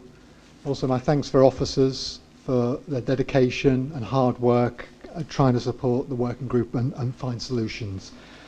I know I'm sometimes quite critical and forthright in my views, but I really do appreciate the efforts everyone puts in. I do have a few questions though, just about this, the recommendations in this report. More focus really on the limited number of sites that have come before us. So, as we already have Matlock and Matlock Bath... Excuse me, we're supposed to be asking questions about the terms of reference and recommendation 1 now. Have you got any questions about that particular... About terms of reference? Yes. Oh, no. Oh, right, okay. Well, you can come back a bit later. Oh, I'll come back. Yes, right, yeah. So, if that's... Oh, yes, Councillor Wayne. Can I just ask a question, please? Is it within your gift to update ARC, that's not ARC Leisure, that's ARC Consultants, of potential other sites? And if so, can you just enlighten me in relation to, if you have that gift, whether you will be pursuing the depot at Ashbourne with ARC Leisure? Sorry, ARC Consultants, please. Thank you. I'm fully arced up, sorry. Yes, but through you, Chair, I think this is one we should, Mr. Rodcotton should answer really. Any further questions? Or do you want to add to that, Rob? I can answer that question, Chair, if that's, yeah, that's okay. I might need some help on the second part, which was to do with the depot buildings that you mentioned, Councillor, but essentially we're looking for sites all the time, and I've referred at least 2 additional opportunities to the ones that are identified since we first commissioned them. So your officers are scouring the available websites and sources of information to identify potentials and passing those on for review by ARC. So it's not a sort of we'll wait until they come back. We are constantly looking for opportunities. And if I can just nick back, if that's all right, Chair. In relation to the depot, we own the depot, but I understand there may be a covenant on the depot. So would it be within the gift of the working group to ask you to revisit that? That's what I was after. Thank you. Okay. Yeah. Come back. Well, I think there's more to the story on the depot. I mean, colleagues are here, might be able to provide an answer now, but I hear what the room is saying, if you like. But there are legal issues at play that sometimes we can't get past because they were put there with a reason by the previous owner. So it is a challenge. Thank you. Does Mike need to come back on this? Thank you, Chair. Well, just to say that there is that site, or the site of the depot in Ashbourne, and the wider site next to it, which are currently allotments and there's some grazing land. That whole site was gifted to the district council from Nestlé, and there is restricted covenants on all of that land, and that has been looked at before on a previous proposal to use part of that land, not the depot land, but part of that wider site, and was found to be something that we would not be able to get round unless Nestle were to agree to that. And that was the discussion that took place relating to the wider site on a previous occasion. Thank you. Right, thank you, Mike. We are getting off the precise subject, so we say, in terms of reference. But Councillor Murphy, is your question about the terms of reference? My question's just been answered. Oh, right, very good. Right, thank you. Are there no more questions of recommendation 1 then? Okay. Yeah, Councillor Buttle. I know I've already spoken, but do we need someone to move recommendation 1? We can do that. I mean, yes, unless we do it on block. Yeah. I don't know. I'm just saying, do you want me to, or should we go for the whole lot in one go? If you want to move that, Councillor, and then we'll get a seconder, and then we can go into debate. Brilliant. Okay, so could I move that, please, and for recommendation 1 only? Yeah. And seconded by Councillor Slack. Okay. Right, we move to debate. Who would like to make any contributions to this particular? Councillor Slack. Thank you, Chair. Yeah, I've agreed with what a lot of Councillor Franks has said. We have tried very, very hard over the last years to get sites. We've explored every opportunity. And I also agree that it is a delicate situation, especially some of the residents there. And 2 ladies at Matlock aren't in the best of health, and it's not good to move them really at this moment in time. So we have to look at sites. We've had a lot of comments tonight from different residents of different areas over the sites. No one seems to want to set travellers in their area. It's a simple fact as the matter. I've not heard a speaker tonight speak in favour of the travellers. It's always... I do sometimes agree with certain things. The travellers can be a problem, but I think sometimes they need to be understood more. It's their way of life to live in a caravan. It's their way of life, the Roman way of life, to wander. And we can't, I can't contemplate it really, being a resident all the time, but that's their way of life, and they've lived like that for generations and generations. So we do have to look at that, understand their position. In regards to getting a site, temporary sites would be a solution, obviously. We're all trying to get temporary sites. And I don't know what ARC's coming forward with. We wait in anticipation that it's going to be successful, and we will get temporary sites. I've heard different rumours of sites in the southern area, and hopefully the sites will come to fruition. But we do have to understand that it's not easy. It's not easy at all to get a site.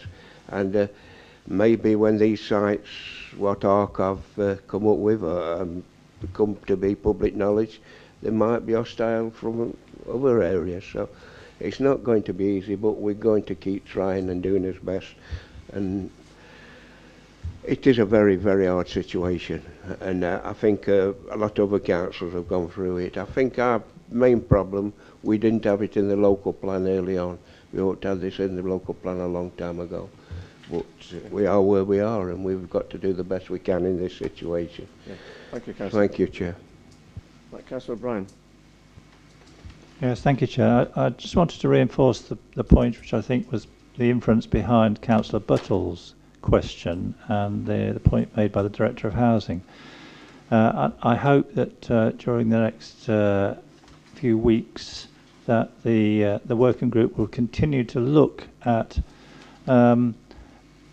any additional temporary sites which may be identified either from any source, because I think if recommendation 5 is approved, we have to look at the possibility that the consultation may conclude that none of those sites is suitable.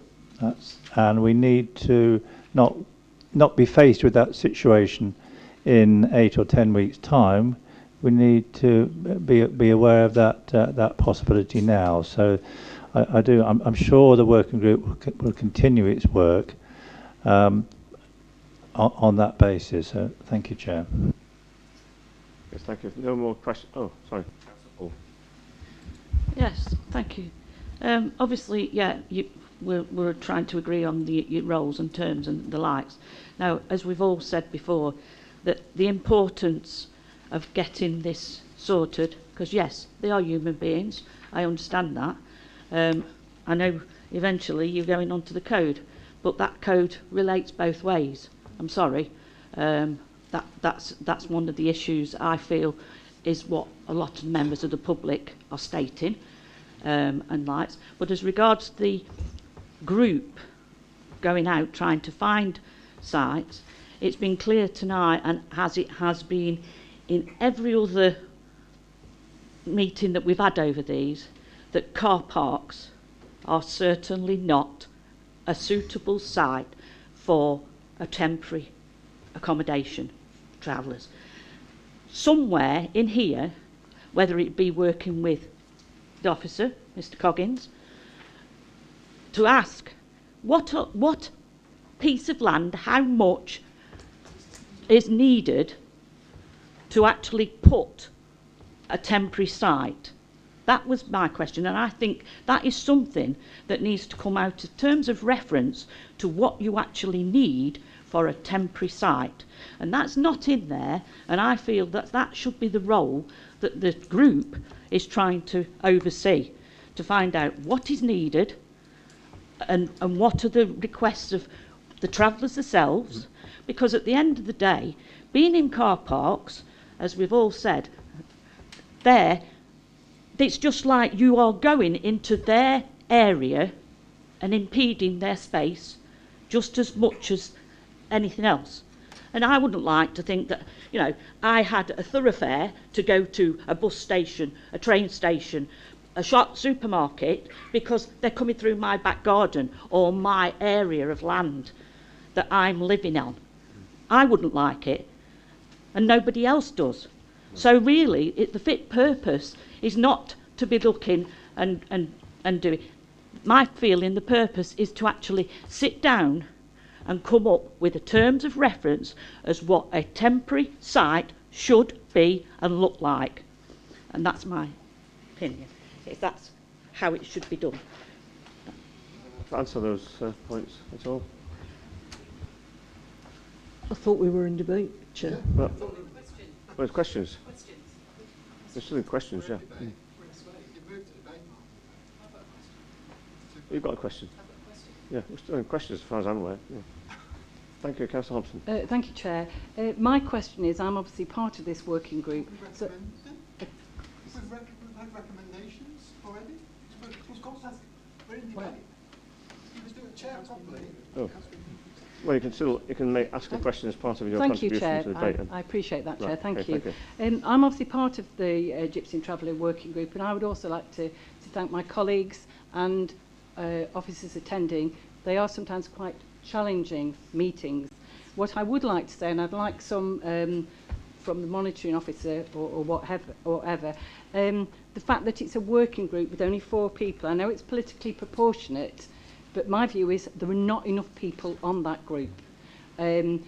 Councillor Fitter has dismissed that as the leader of the council. I would like to see this as a proper subcommittee. I would like to see it meet openly and transparently, and I'd like to see it recorded so everybody could see what had gone off. Thank you.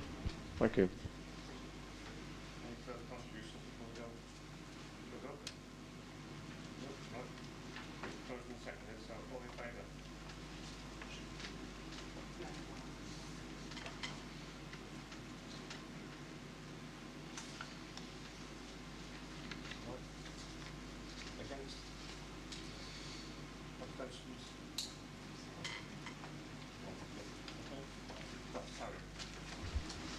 Right, move on to recommendation 2 then, that the Code of Conduct for Gypsy Travellers and Caravan Occupiers set out in Appendix 2 are adopted.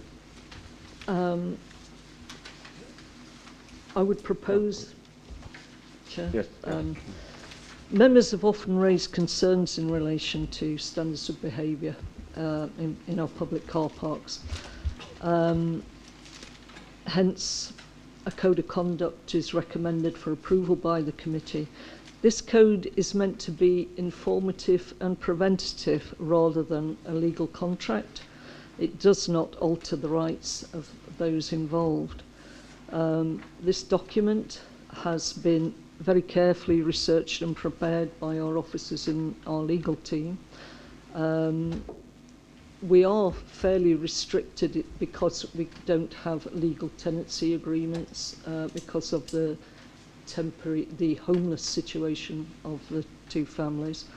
And although I don't understand the intricacies of the legal processes involved with this, but I think we have a legal representative here, Kerry, who can speak to that.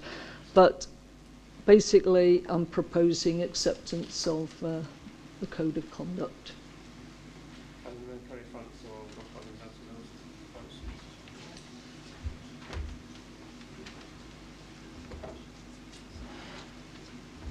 Rob, do you want to start off? Yeah. Okay, Sorry, through you, Chair.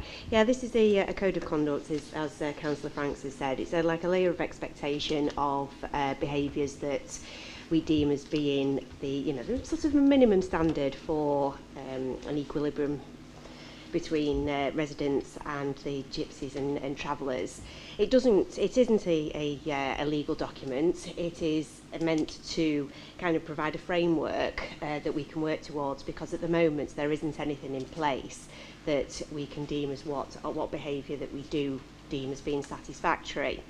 So this is to inform the public, to inform the gypsies themselves as to how they should act and how they should conduct themselves whilst they are on our sites.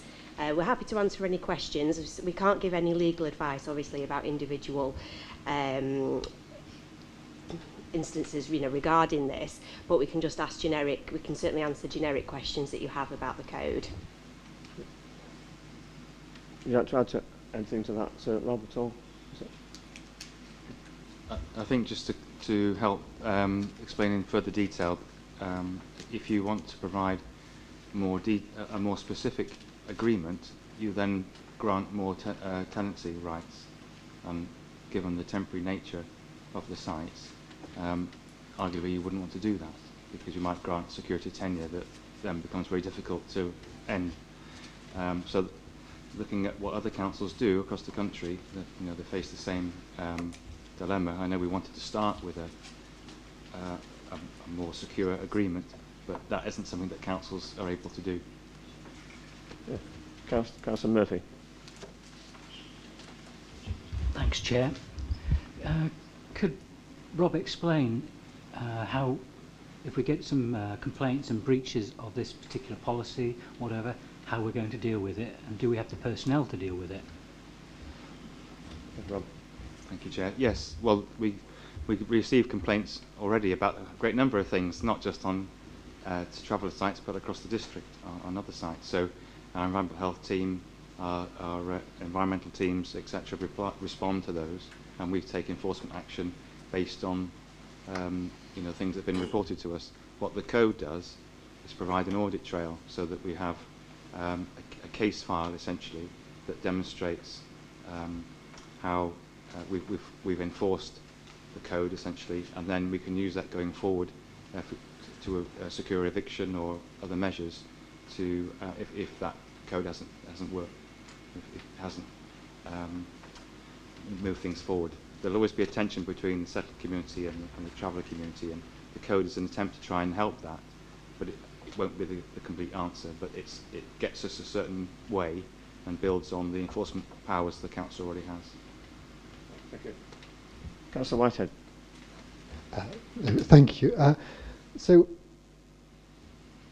I completely appreciate kind of developing a code of conduct, but if it has no teeth and it has no sanction, I fear that we risk doing the opposite to what we intend, because I would imagine, and I've already had the comments just because it's included in the papers, that the community, you will build up an expectation within my community that a code of conduct will result in better behaviour. seems very unlikely, from my perspective, that this piece of paper, no matter how well written, will give us the behaviours that we would we'd expect to see, and therefore we would again. I think we risk disconnecting with any community that face a situation, because they'd make the rightful allegation back to the council. Well, what is the point? Why have you done this? Why have travellers got more rights than us? They don't meet their code of conduct, and yet you still let them be there. So, so my question is, how is it even worth the paper it's written on without any enforcement to go alongside it? And surely that enforcement should be eviction from the site. Oh, do you want to jump in, Kerry? Or? No. Okay. Thank you, Councillor Whitehead. Yes, only time will tell what what additional rights that we do have with this. We've just not done it before, so it is informative. It's just setting a standard of the like I said before, the least what we expect. Now, this is to go hand in hand with our current enforcement policy that affects every single resident, and we do have the council does have a corporate enforcement policy, which we any enforcement that we do take, certainly in the legal team, we refer to this to make sure that it does go through the and it's quite actually a lengthy document. So I do take on board what you say. It's just that we haven't had a code of conduct before, and it does, as you've read through it, it does set out what standard that we do expect. And that if they do fall lower to that, it just gives us another arm, another ability to when we do go to court at some point in the future, to say it's just another method of us demonstrating that they've fallen short of what we expect. So yeah, we're just wanting to have as best possible position to deal with the matters as fairly as possible when a judge is deciding what to do if it does go to court.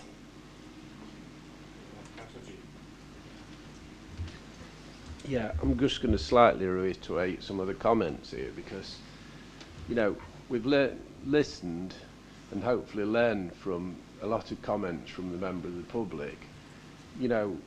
If there's a code of conduct in place, will it help the policeman who was frightened to go on his bike ride along the side of the river when he gets into an altercation with the travellers?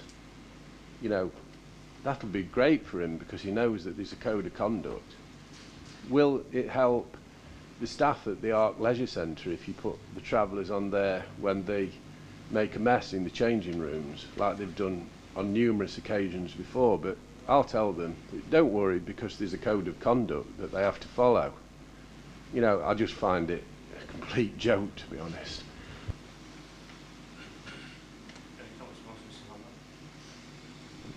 Rob?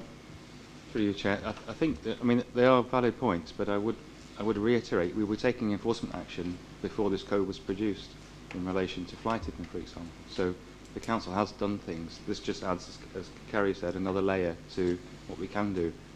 The other things you've referred to, there are other laws and rules in society that people are supposed to abide by, and that's up for that, whoever enforces those rules, to take those on. We can't police the whole district by a code of conduct. Councillor Burfoot. Thank you, Chair. Can I jump in and say that, and take this opportunity to thank the working group for the work that they've done.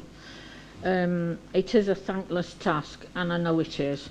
In terms of the code of conduct, I do welcome it, because it must be better to have one than not to have one at all. But my question would be, well, I hope it never comes to this, but if it came to the point where we're talking about eviction from the site, would that apply to an individual who broke the code of conduct, or would it apply to the whole encampment? Rob, can you answer that? Or Kelly? Kerry. Through you, Chair. We can't comment on individual cases, but Councillor Biffa, and it would be on a case-by-case basis, and it does depend on the severity of the circumstances involved. I know that's not an answer to your question, because you're trying to predict what the future is going to present, but I think you're dealing with families as a whole, and I don't think evicting one member is probably going to resolve the issue. So I think it would have to be dealt with on as and when those circumstances arose. Councillor Lees. Thank you, Chair. Yeah, I was on, I don't know if it's fortunate or not fortunate, but I was on one of the first working group when we visited 33 sites throughout the district. I always thought we had a code of conduct which we mentioned to these travellers, but it appears not. And I quite agree with Councillor Whitehead's opinion on this. I don't think it's worth the paper it's written on, myself personally, because it's got no merit. I can't see our council officers going around and evicting these travellers or whoever. It all seems to revolve around the residents that suffer the brunt of it, not the travelling community that's possibly doing the wrong. So I can't see it having any merit. Chair. Thanks for comment, Rob. No. Kerry. Thank you, Councillor. Yeah, it's only time, like I said before, only time will tell, and it is just giving us another ability. It's not taking away any of our enforcement ability. It's just adding to the armoury, I suppose. Right, thank you. Right, next one is Councillor Wayne. Thanks, Chair. As a resident and also a councillor, I personally think that it is a benefit, because at the end of the day, people who live in platform housing or other council-owned housing have a contract, and if they breach that contract, there are sanctions. Now, whether or not we can enforce these sanctions, we should be able to enforce these sanctions, because basically, on your leaflet here, on the last page, there's part 4 of the Antisocial Behaviour Act 2014. So what I'm seeing from that is this council going to enforce, if there is a persistent course of conduct having a detrimental effect on the community, is this council, along with the police, Antisocial Behaviour Act, and are they going to be in a position to enforce that? That's the first question. And when they enforce that, will that evidence, because it's all about gathering an evidence base about this, these people, yes, they've got, unfortunate circumstances, but at the end of the day, they can either comply to those issues, the statements on here, which I think are quite reasonable, but if they're not, would that affect their if it was persistent, would it affect their right to a homelessness claim, please?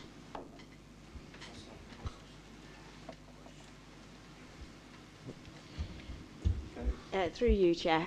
Whilst I can't give out legal advice in an open forum, then it would, common sense would tell you that if there are persistent breaches of of a code, then it would amount to evidence that would support a conclusion that maybe a homelessness duty at some point in the future, if there is severe persistent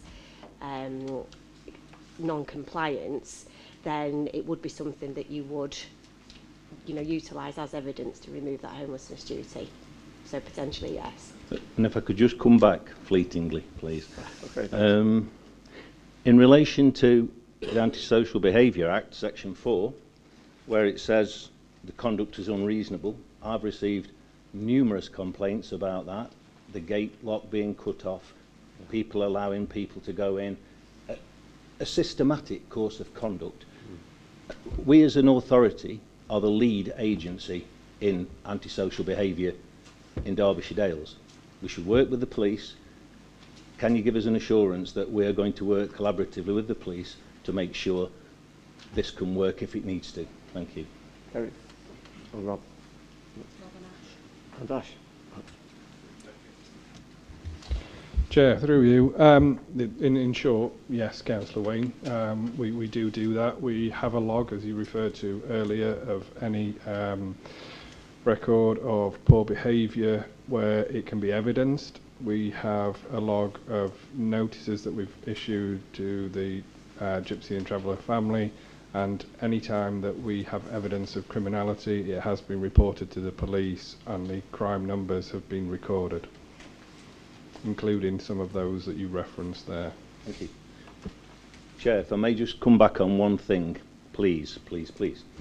But I think it was Councillor Baronek from Matlock Bath, in one of the letters, the hundreds of letters that we've read, she made the observation, it says off-site, she said on-site, and the actual thing, it says on-site, and she sees that as a situation where as a matter of course, they might just go off, somebody may go off-site and defecate or urinate off there, if that's what they do. I just think a better wording there would be in the vicinity of, rather than on-site, and also the legislation can still be used there. I realise you've got to identify the perpetrator, but I would like that consideration to be that changed, please. Thank you. Can that be done, Kerry or Rob?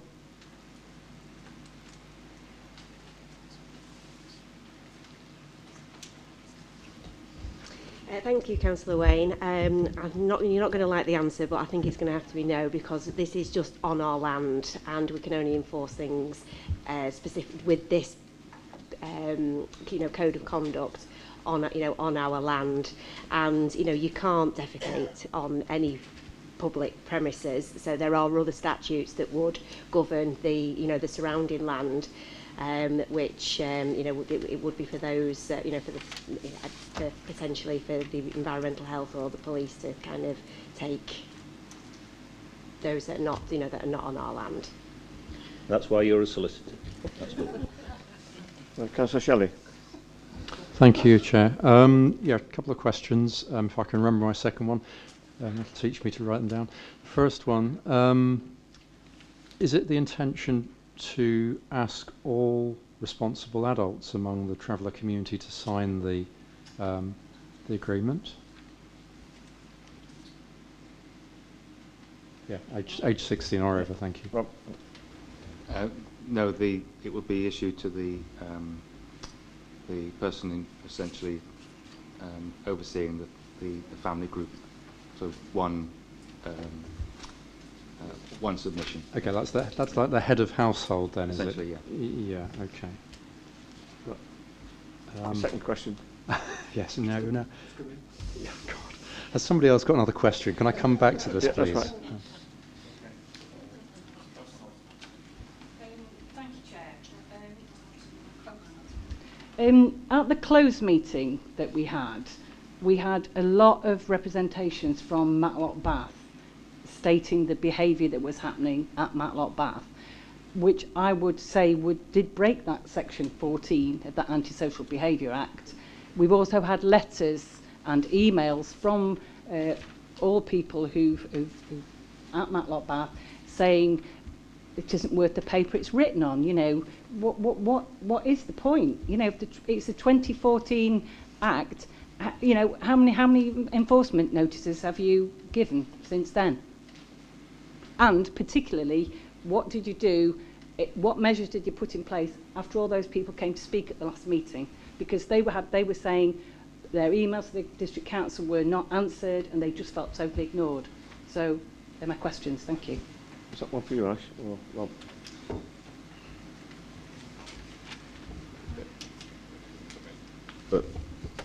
In terms of responses to sites, Councillor Hobson, the response is similar to the one I gave to Councillor Wayne, where we do have reports of poor behaviour or antisocial behaviour, and it can be evidence. We do progress that either through our environmental health team or in acts of criminality through the police, and each record of that is put on the log.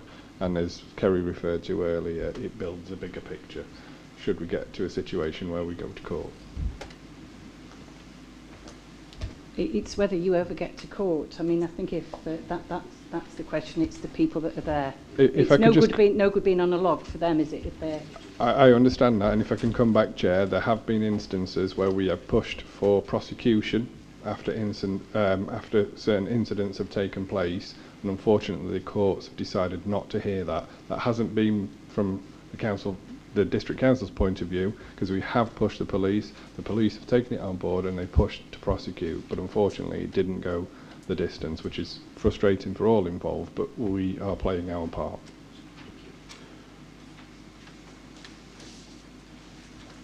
Bull. Yeah, part of my question is what Councillor Wayne was saying, that obviously if they don't adhere to it, you know, because they are classed as homeless, we've put them in these particular areas, and if they do not abide by this code, and we've come down the case of we've locked that many complaints and what issues going off. One as regards fining, well, it's pointless fining them because they haven't got any money.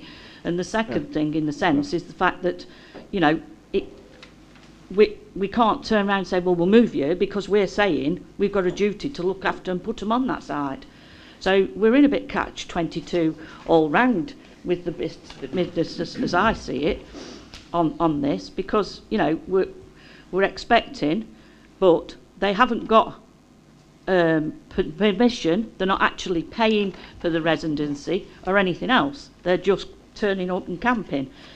So, you know, and the issue where you said about, well, if they go off that bit of land, but 90% of the land around the area where they are is district council land, not just confined to the car park. And I'm not trying to be pedantic, but you've got footpaths, we've got the riverbanks and the pathways that are district council owned. That's still our land. So there's got to be a point somewhere of making that, and, you know, are we in a state of saying, well, you'll be kicked off, and then they'll turn around and say, well, you can't kick us off because you put us here and you've got a duty of care to us. So we're literally in a big catch-22, and I just don't see how, having this, we can, you know, enforce it in any way.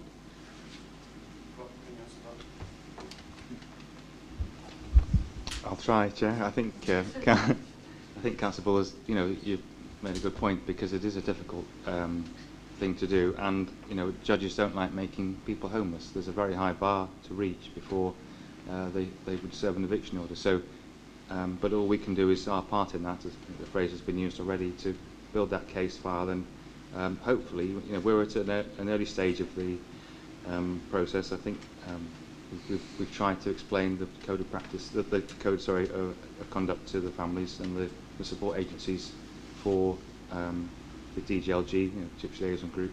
And we'll have to see how things go. But it's early days, and but members understand, as you rightly say, the catch-22 we're in. But we are doing our part.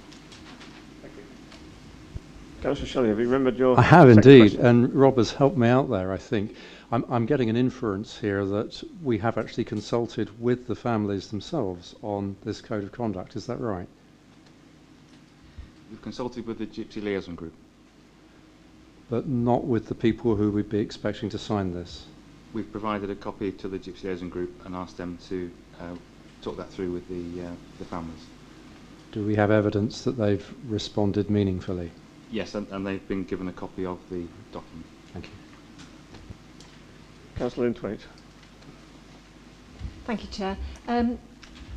Thank you, Kerry. I think you've explained, and Rob, how the Code of Conduct links into existing legislation, and we are a hostage to fortune as far as the Crown Prosecution Service is concerned. Could I just ask, you've talked about we have to see how it goes. You know, this is what we can do at the moment. We can see how it goes. So if we're at the point where the head of household has signed this document, and we find there are other issues that we could add to it or change, is there a possibility of us coming back and reviewing this code of conduct at some point in the future, and even as legislation may change as well? Thank you. Councillor Whitehead, have you Got another question? Just an additional question, just off the back of what Ash had said and about the CPS.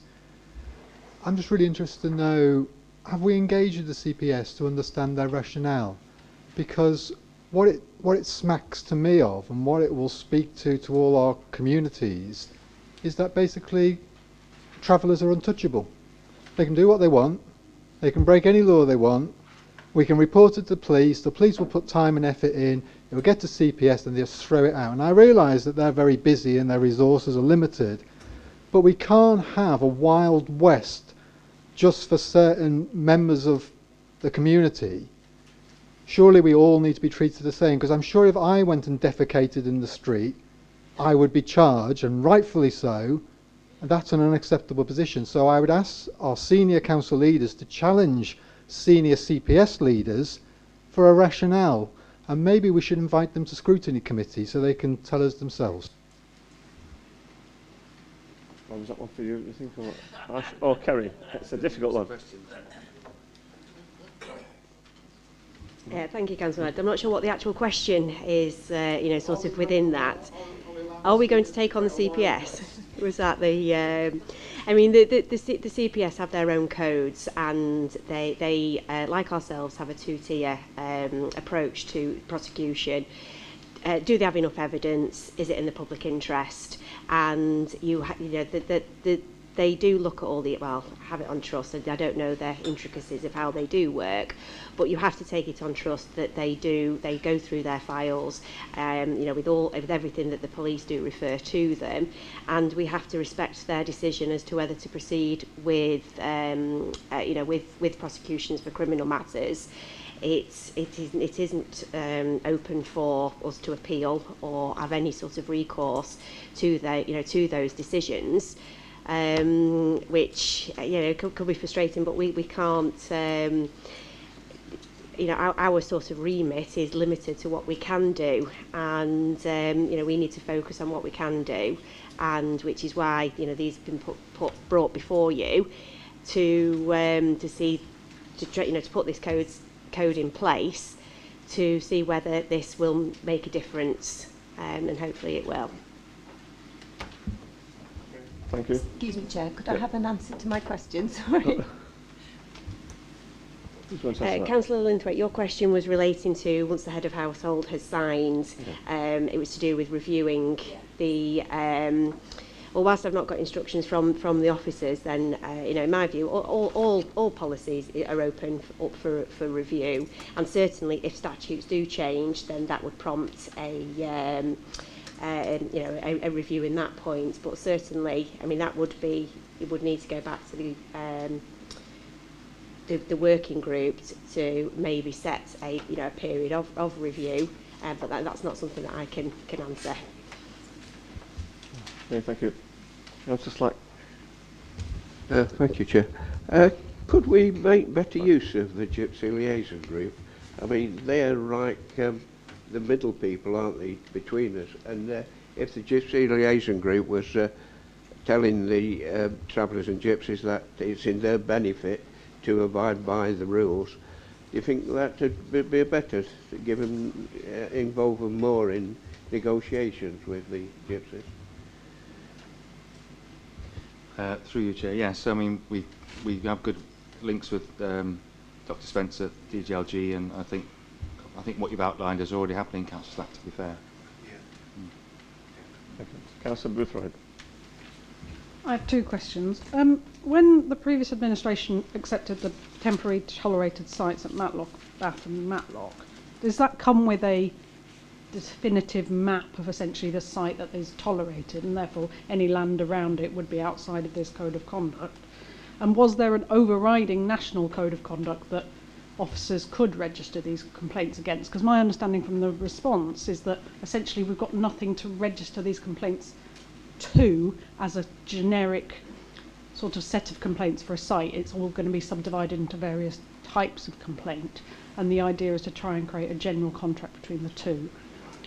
And my other question is about how it's within it says it's what we will do, but we only have a signatory from the Gypsy and Traveller family rather than from the district council. I don't know if that's just because of the nature of the document.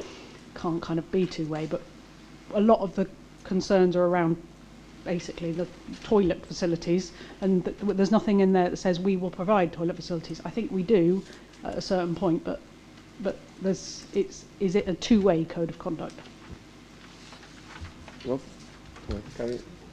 Well, through you, Chair. So, just to clarify, this code is for all travellers that will arrive in the district, so it's not just about the 2 families that we're currently supporting. So that might help, I think, with a wider understanding. I'm not sure about the map of the tolerated sites as they are at the moment, or the temporary sites. Maybe a colleague can answer that. But I don't know there's a national code of conduct. We've done a lot of research looking at standards for permanent sites, and as I say, we've looked at authorities where they've got a much bigger traveller population and much more provision than ourselves. So I think one of the issues for Derbyshire Dales particularly is there's no transient movement through the district. There's a little bit, obviously, that causes difficulty at the time, but they're not generally on the way to something. So the families here are more regular occupiers of the district, if you like, than people are going on to something else. So again, that might help provide some context. Does that help?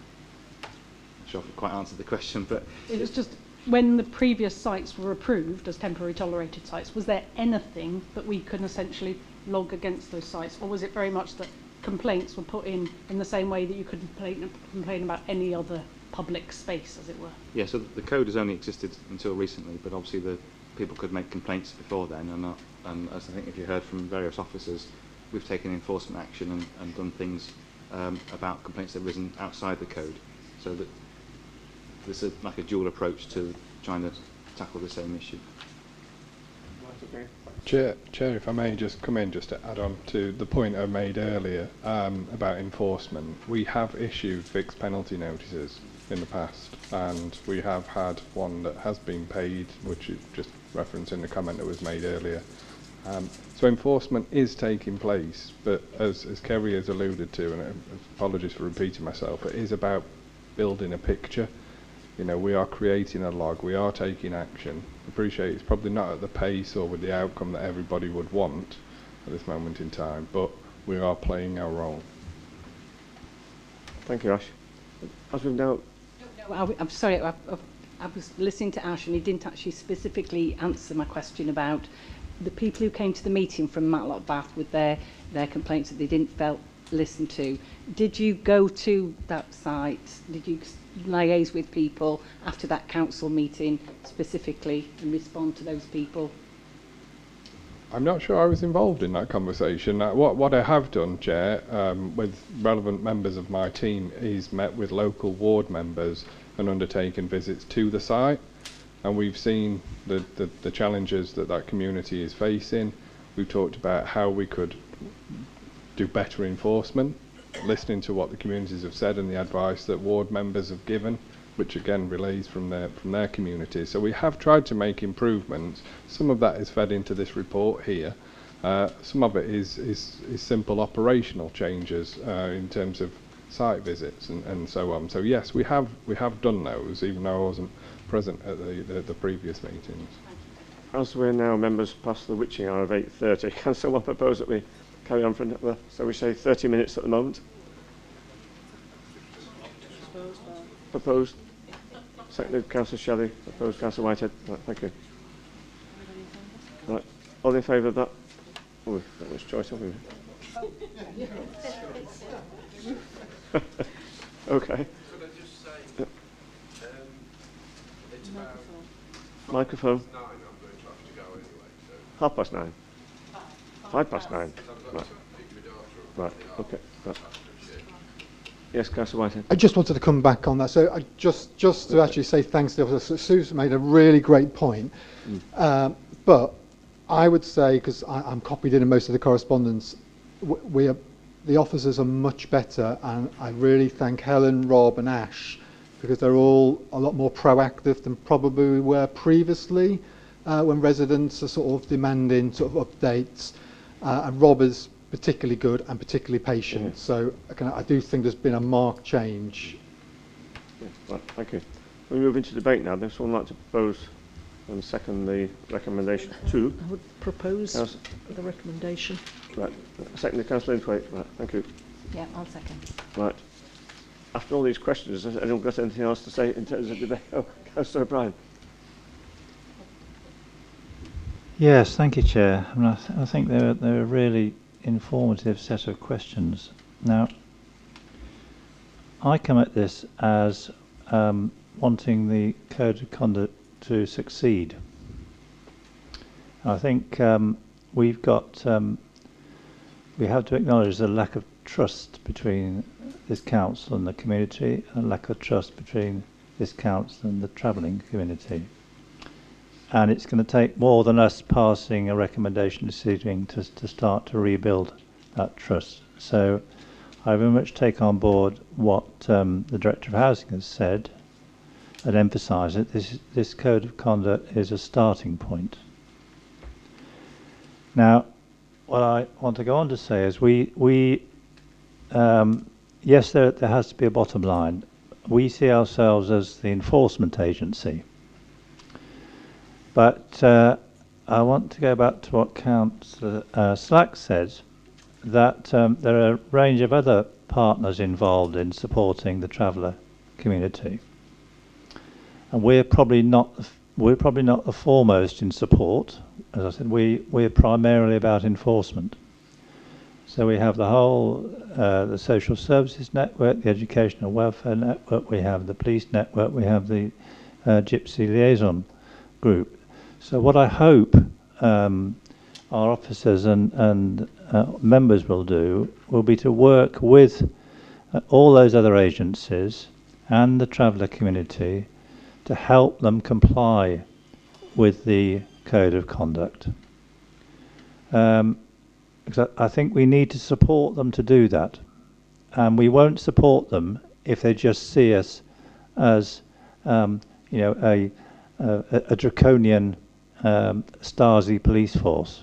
And I suspect that if they were sitting here and listening to the last 2.5 hours, I don't think they'd have a very positive view of the district council.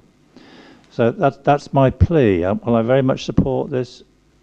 Can we ensure that all those involved with the Code of Conduct find ways of encouraging the traveller families and helping them to comply with it, not just see ourselves as there to enforce and waiting for them to fail, so we can then say, sorry, you failed, right, off you go, problem solved. Thank you, Councillor. Any further contributions to debate? Councillor Inthwaite. I just want to support Councillor O'Brien, really. I think we're in a situation where one of the speakers this evening talked about moving things forward. It's not perfect, but it's a good starting point. It does tie in with existing legislation. It does tie in with existing powers. And I think it's something that I would be happy to support on that basis, that it is a starting point, and that we would hope to be, obviously review these things and move it forward continually. Thank you. Councillor Slack and then Councillor Wayne. Yeah, I agree with Councillor O'Brien and Councillor Inthwaite. I think using all the agencies is building a stronger and more helping hand, really, and it's not putting the council in like a same as like a police state. We working through all the agencies, and I think that's the way to go, really, to work through the agency. It's a good starting point, and we will build on it and build on it. You may say it may fail, but we've got to try it. We've really got to try it and make it work if possible. Thank you, Chair. Councillor Wayne. Yeah, I know what Councillor O'Brien said, and I agree with him. But I see this organisation from the time when travellers actually get to the area. We're more of we enable them to set up there, not to deliberately, but at the end of the day, if travellers are there and they've got needs, we will provide them with toilets and adequate provision there, and that's what we're about. And my arguments, my points are that we've got to work collaboratively with the travellers. We've got to work collaboratively with the liaison group. We've got to work collaboratively with all the other agencies to get a better resolution, because what we've got at the moment is not acceptable for these people to be on these car parks. You know, I've been down to Matlock Bath and I've been down to Matlock, but I just feel that, you know, as an organisation, we are, you know, we're there to protect the travellers, our organisation, and also our communities, most importantly as well. That's what we're there for. But thank you. Thank you. If there are no more speakers, can we go to a vote, please? Oh. Yeah. Propose acceptance of the code of conduct as it sits within the agenda. And it was seconded by you, Councillor Linthwaite, wasn't it? Yes, thank you. Right. Okay, thank you. All in favour then?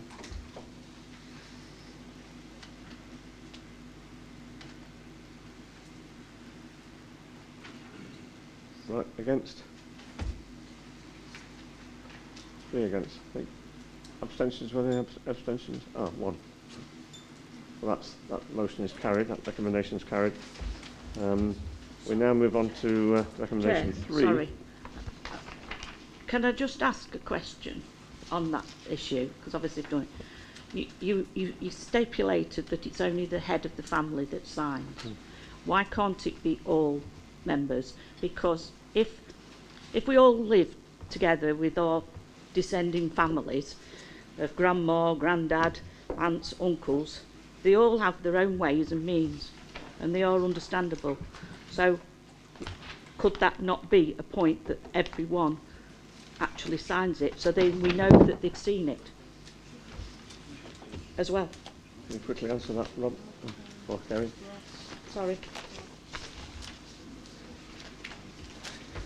I think, Chair, we've worked with DLG to, and our officers have provided the documents to the families. I'm not sure what the answer is to, if you know, in terms of a settled community and in terms of a tenancy, not every person has to sign a tenancy agreement. So we're trying to treat both the settled and the traveller community in the same way. We wouldn't put perhaps every member of the household on a permanent tenancy contract. Sorry, Chair, I know I'm being a nuisance now, but when you tenancies, they're all living in one house. These are living in different caravans. That's what I'm trying to say. Auntie and uncle live in one caravan, granny and granddad live in another, sons and daughters live in another. That's just a point that, you know, a tenancy general is they're living in one property. These are living in 3, 4, 6, 5, whatever caravans. So I still don't see why. And it does state about staying in a caravan. Right, I think we need to move on now. But, Sorry. Yeah. Okay. I'd like that just to So be... it's recommendation 3 about Matlock Station car park, and it's what I would call its demarcation between the present traveller part of the car park and the public car park. So, Councillor Franks, would you like to... Thank you, Chair. Matlock Town Station car park is very prone, particularly bank holiday weekends and sunny weekends, of with additional travellers, caravans turning up, often making it very difficult for people to access the station. So the working group has recommended measures that we explore creating a separate area by some means of temporary fencing, so that there is a distinct separation between the public car parking by the station and the travellers' caravan area, which is at the far side of the car park. The other thing the working group is recommending is that it is explored with highways and also with planning the possibility of an additional access point, which is solely for the purpose of travellers, so that we can secure the rest of the car park from other caravans, other travellers just gaining access willy-nilly. So open to questions. Good questions? Councillor Burvock. Thank you, Chair. And note that we're going to, if this is agreed, we're going to contact the local highway authority and our own planning department. Have we any idea at all how long we'd have to wait for a decision from them? Because in my view, you know, this work needs to be done as quickly as possible, assuming that we agree it tonight. Can anyone answer that? I can't actually answer that, No. but until we do it, we won't know how long. And do we just leave it because we don't know how long, or do we crack on with it? I think the sooner the better. The sooner the better. The sooner we approach them, the better the likelihood of a very speedy reply. Rob? I think it's fair to say, Chair, that we've already started to look at and make those inquiries. Right. Yes, Councillor G. Yeah, this item, it says a temporary but solid separation. So what does temporary mean? Because solid sounds like you're putting some infrastructure in that's more permanent. And obviously we know that we're already damaging businesses in Matlock Bath, because I hear it all the time. And I'm not a Matlock Bath. Sorry. Oh, Matlock. Oh, right, sorry, yeah. Well, Sorry, in Matlock. Chair, I'm happy to answer that. Yeah. We're talking about Matlock Town Station car park.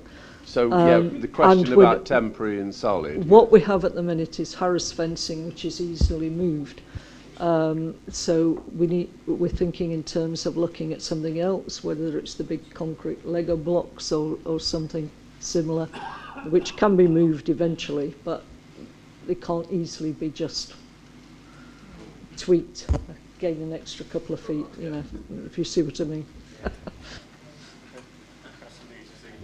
Thank you, Chair. Yeah, I came past this site early on this evening, and yeah, there was other travellers there then, and we're all right putting Lego blocks down the line of the car park.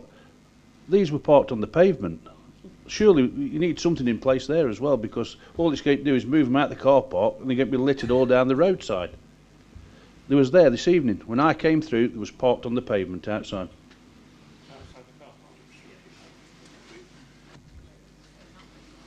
That's not something we've experienced in Matlock previously. I mean, they normally are allowed in by the... I can assure you, there was on the pavement, right. Okay. Side of the way going to the entrance of the car park, there was a vehicles parked there when I came through this evening. That's a new situation then that we need to face. Chair, I'll come in on that. I will review that, Councillor Lees, will look at the footage. What we try to do, and what Councillor Franks is referring to, is that kind of the Lego blocks are usually a good deterrent, and it stops the encampment from spreading. What we can do is have a fixed, without foundation arrangement for a compound. We can then lock the height barrier, not provide access to that other than for general public using a car park. There is always a risk that further damage is experienced. We've had that in other areas where we've used Lego blocks to protect entrances or car parks or facilities. And we've had instances where hedgerows have been cut down or fences have been removed. There's very little we can do with that. We do provide footage then to the police and take action through prosecution where we're able to, but what we're proposing here is to have a designated compound with a semi-permanent kind of or structure that can be moved at a later date, but not as simple as Harris fencing that can just be expanded. I just come back, Chair. Yeah, that's all well and good, but all we're doing is moving them off the car park onto the side of the road. We need to do something down the side of the road as well, because they just can't go from one place to the next down the side of the road. It's quite a wide verge. Surely, if you put Lego blocks across the car park, they need to be down that verge side. We'll have a look at it for sure and see where they are, and that might be a good example this evening if there is somebody there. But I think if you've got an obstruction on the highways, that's where we start to work with other agencies such as highways authorities or the police, because it becomes a safety issue. Councillor Whitehead. It was only I suspect, because I saw exactly what Stuart saw, but I think it was the tree surgeon from Matlock Bath just quickly visiting, and because it looked exactly like the Matlock Bath tree surgeon van, and their tree surgeon van was already in the car park. So I presume that. But you're right. The point's still valid, though, Stuart. That if we take steps, does it contain the problem, or then does it move the problem elsewhere? And how prepared are we for that? Yeah, there were no caravans. It was just like you say, it was a vehicle that was on there. So that Councillor Wayne. Thanks, Chair. This one, it sometimes a little bit concerns me. It's a temporary structure with a degree of permanence. So I think at the end of the day, I'd need a clear steer on it being demountable and put the car park back to where it was when this thing is resolved. I also have a bit of a concern in relation to planning. The more permanent we create this, does that cause an issue with planning consent? Because they've been there 4 years. That to me isn't that isn't temporary. So I think it's a good idea because hopefully it will prevent people from going in there. But I just want to, I could really do with a steer on that it's demountable, please. Yes, Chair, that's exactly what we've been talking about. There are a number of options available to us. We use Lego blocks as an example because that's where we've used them effectively, or you know, in recent times and in the past. But it might be that we find a more suitable option for that space. But what we will do is we'll consider those options and report back to the working group. Thank you. Right, if there are no more, another question, Councillor Bull. Yes, sorry. This, I take it you're trying to separate the car park in half. Obviously, you've got the Harris fencing around, and you're trying to separate other members of the public or other travellers coming to join them. And so you're confining the area to an area that it won't fit any more on with the people that are already there. But doing that, does that not impede, or are we having a set? Is it literally separate entrances for them now? Have you designated that as separate entrances? I can take that, Chair, if you wish. That's the proposal that we're working up at the moment, that there would be a separate entrance for the travellers into their encampment, and the entrance that we have currently, there would be a modification to that, but that would be for the public using the pay and display car park. Can I come back?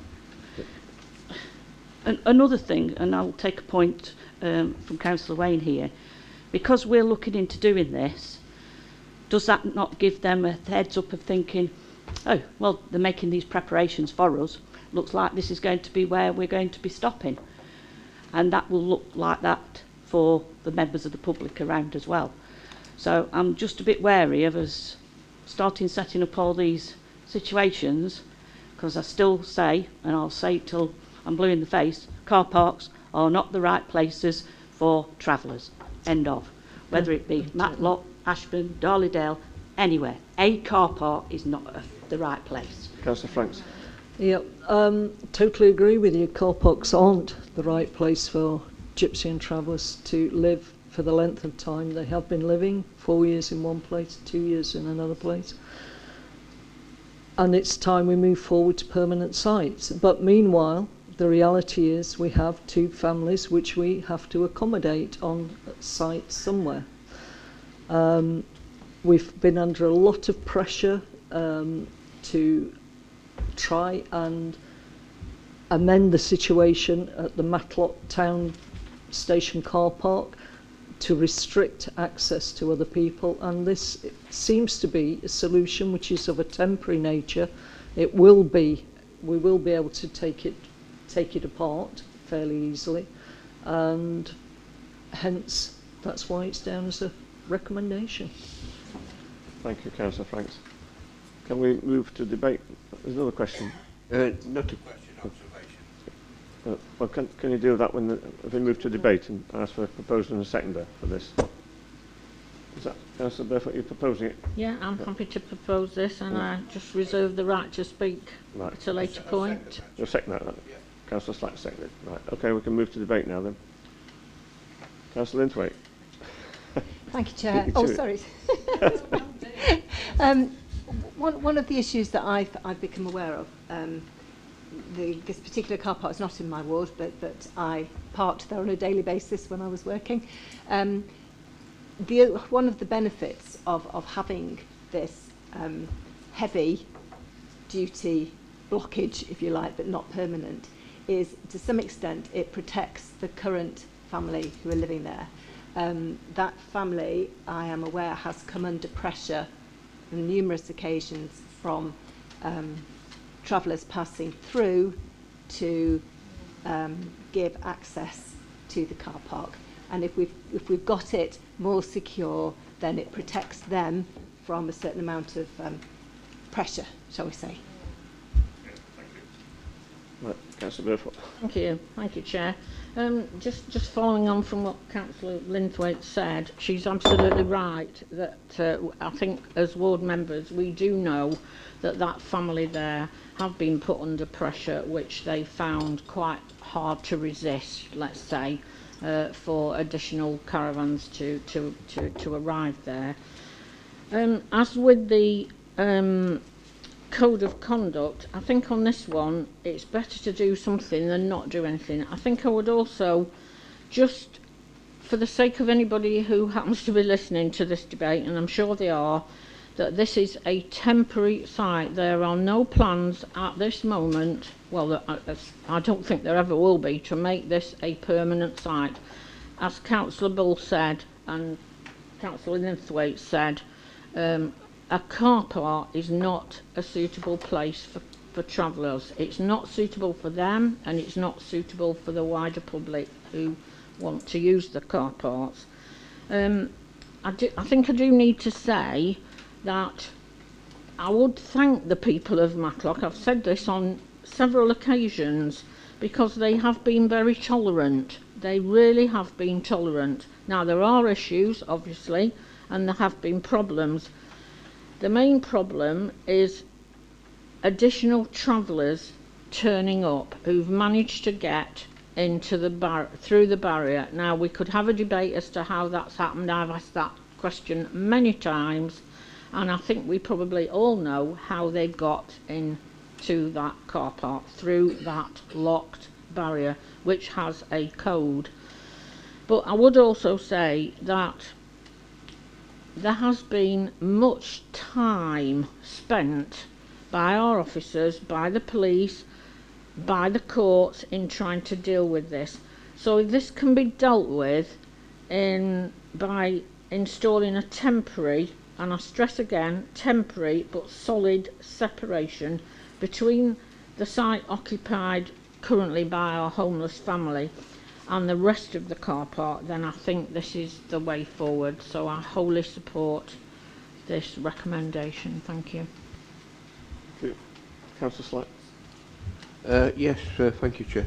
I do agree with Sue, Will, that car parks, I think we all agree with that, are not the place for Gypsy Traveller sites, obviously. But this separation is only a temporary separation. If we're fortunate to get permanent sites, it'll be taken away again, and they'll be moved to a permanent site, that's the ultimate objection, to go for that.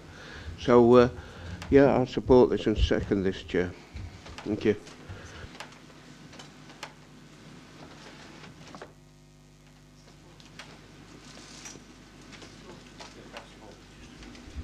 Thank you. I've listened to what you've said, Councillor Burford, and I understand that side of it, but there's two bits to this. You want to start changing the footpaths and entrances. You've already got an entrance. If there's two gateways to going in, we're separating it from one, so you don't need to be putting and asking to have the pavement lowered, surely. Because have I got it wrong? They're an in and an out on that car park. I think I think, Councillor, different ways of solving this problem. I could, as a former designer of car parks, if you like, I could give advice on. But yes, I don't think we need to necessarily go down the road of a separate access with a separate drop curb, because that would be expensive. Yeah, I understand the nature of but there are different ways of doing safeguarding who we've got. Yes, that's right. In that aspect. Yeah. But going onto the extra bit of highways and changing things, I don't agree with, because that looks to me as though it's more of a permanent situation. Sorry. Can I be really pedantic and say I'm sure curb is meant to be K-E-R-B?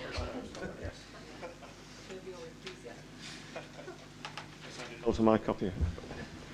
Is that it? Can we move to a vote now then? It's been proposed and seconded that we provide this temporary but solid separation at Matlock Station car park to allow the traveller family, or to enable the public to park in the vast majority of the car park while keeping the northern or western end available for the gypsies and travellers only. Right. All in favour? A point of order of question. Yeah. Are you prepared to take that second half out of it? The second half? Yeah. Well, it says there's two asterisks there. Yeah. It's a temporary car park to separate, and then underneath you've got right. the local authority.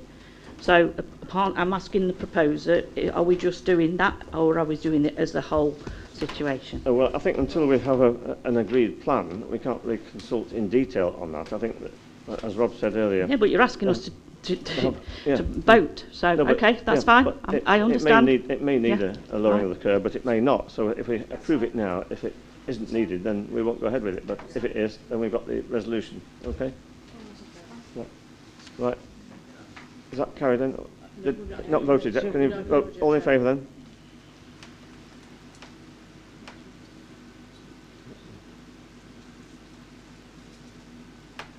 Okay, thank you. Against? 2 against. Abstentions? 3 abstentions. Okay, that's carried. Thank you. Now, we've reached the hour of 9 o'clock, so would someone like to propose that we go on for another half an hour? Can't we do it now? Councillor Whitehead and Councillor Buffle. You want another comfort break? You do? Oh, we can't have more than 5 minutes, I don't think, can we, Helen? No. None at all. 5 minutes then. 5 minutes maximum.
Finished, Chair. All in favour? Sorry? Can we not do till we finish? Well, if you want to say that, yes. I mean, if you want to propose that. I'll propose it. Yeah. You're all in favour of that? Right. Okay. But we need to make some speedy progress, I think. Right, very good. So we'll go on to item 4. I was going to leave that to the end, but I think we'll go on to item 4 anyway, the recommendation about the ARC consultancy. Do you want to say anything about that, Marilyn? Are we talking about which item 4 are we leaving till the end, did you say? No, or do you want to do it now? Okay. Right. So basically, we just asked, the Gypsy Traveller Working Group asked committee to note the very initial report from the ARC consultants, which is attached as Appendix 3 in respect of identifying permanent sites. We've also asked ARC to include temporary sites in their search. We didn't ask them to do this initially, but subsequently we have asked them, and we are expecting a more complete or fuller report, not completed, but a fuller report towards the end of August. Yeah. I know Rob's in regular contact with them and may be able to give us more information as to the progress they've made. I think I'd like to stress that firstly, there was some confusion. ARC are not responsible for the assessment of the temporary sites, but also in their assessment they've graded sites similar in terms of red, orange, amber, yellow and green, so that could have added to the conclusion. They have used very much the same criteria that we laid down and was approved by the committee in December. And I suppose the other thing, it's very vague, the areas that are in the initial report, which was specifically, I think we've requested that until we have something definite, the places that they were looking at, that it was just an initial broad scan and they'd not made any approaches to any landowners at that point. So there's absolutely no point in being more specific. It just gives a good overall view of that they are looking Dales wide at anything that comes up that could be a suitable site for a permanent site. Okay. Thank you. Very brief questions, please. Councillor Whitehead. Well, I was just going to say, as this is not really requiring a decision other than to note, no, can I propose that we move straight to a vote? Yeah. Are you seconding that? Okay, thank you. Can I just make one point? The fact is, and I did raise this in the Gypsy Traveller Working Group meeting, that some of this point system on these spreadsheets in relation to Roseley is wrong, and people have also alluded to that for other sites. So I'm not happy with that. Thank you. I do note the report, though, obviously. Thank you. So it's been proposed and seconded. So all in favour for noting this? Right. Thank you.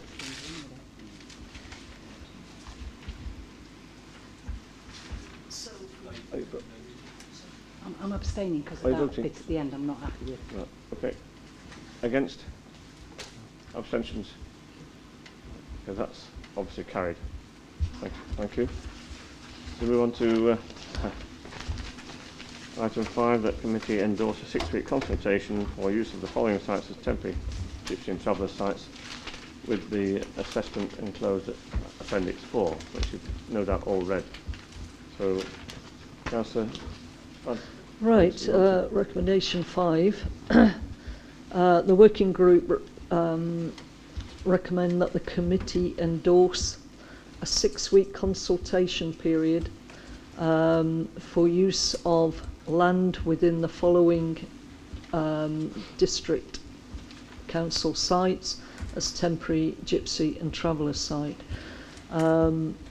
We are the 6 sites, if you want me to go through them, as the car park Old Station Close Roseley, land to the southeast of Hopton Works, Middleton Road, Wirksworth, Arc Leisure Centre, car park Moorledge, Matlock, the station yard, car park Dale Road, Matlock Bath, the car park Derwent Way, Matlock, land to the northwest of the cemetery, New Road, Middleton.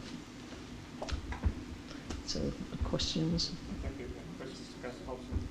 Thank you, Chair.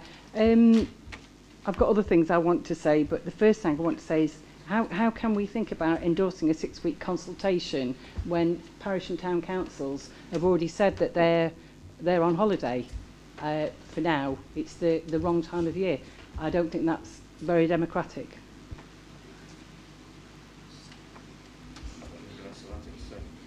So what are we going to say about that? There's 2 parts to the consultations. There's face-to-face consultation, which I do envisage the town councils or the parish councils to be fully involved with. And I imagine we could arrange within the 6 weeks, beginning of September, end of August, to have face-to-face meetings. But meanwhile, we can crack on with the online consultation, which we agreed to, and put together the which we're coming to later in this in the recommendations. But we can start the process with doing the online consultation. Councillor Lees, I think you were next. Yeah, thank you, Chair. I think with the representation that we've had here tonight, I think you've already got the answer for your consultation, to be honest, with what's been said tonight. So I can't see the point. Like I say, councils aren't going to meet in August, so it's going to be pointless. And, you know, I think all them people have voiced their opinion tonight, and I think that's going to be the answer, full stop. We shouldn't be looking at these car parks. We should be looking elsewhere. I don't agree with that. I think a lot of parish councils, same as Wilson Middleton, won't convene till mid-September. So it's got to be later in September when we start the public consultation. It's supposed to be. Have you got a question, Councillor Slack? No, I'm just stating the fact we need to start the public consultation in the second half of September. Councillor Shelley. Thank you, Chair. This is a question about the precise locations on the maps. I'm just a little bit confused. Forgive me here if I've missed this, but there are some yellow areas which are demarcated, and could we just have an explanation as to the difference between the yellow bits within the red lines and the rest, please? That's you, Mike. Yeah, through you, Chair. So what we've tried to show here is the red line areas are the titles of the land based on the description of the various sites. So the car park at Old Station Close, Roseley, as an example. The red line is the title of the area of land that comprises that site. It's not our total land holding in the area. We do own other land, but it's the land which we have title to, control of, if you like, within that area. The yellow areas are land that we, although it's within our title, it's either used for another purpose or there would be a reason why it couldn't be used for allocation as a temporary traveller site. So in the case of Roseley, the area is the entrance to the White Peak cycle loop. In the case of Arc, it's the operational areas and the roadway. The same with Derwent Way, it's the roadway, the verges, the bus station and an empty building called Station House. In other sites, so site B, Hopton Works, it's an area that with the topography of the land wouldn't be suitable. So the area that's shown there comprises a cliff face with sloping, unstable land, unstable, but land that you couldn't use above that cliff face. So it's trying to just show within the areas that have been included or brought forward for the consultation, it's trying to just narrow those down to the parts of those sites that could be used. And again, it's not saying, this is for the consultation, it's not saying all of the unshaded areas, so the areas within the red boundary but not shaded yellow, that all of that would be allocated as a temporary traveller site. It's land within that site within that area could be considered for that use. That's what the consultation is about. So it's to inform the consultation so that people can make an informed decision, and not include areas that, once we've gone through the consultation, so that we don't then come back and say, well, we can't actually use that area because it's in a tenancy, or it's leased out, etc.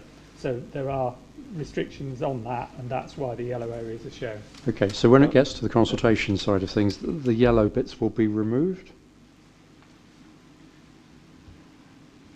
Through you, Chair. Well, the consultation is based on the descriptions of the sites, and we've gone from the description of the site to what we actually have ownership of, and we just tried to sort of help that process by just pointing out that there's some areas within that we couldn't use. So, for instance, part of the land in Site F, Middleton, is a cemetery, so obviously we wouldn't be using that site. Part of the land in Matlock is the main road, is the highway through Matlock, so we couldn't use that.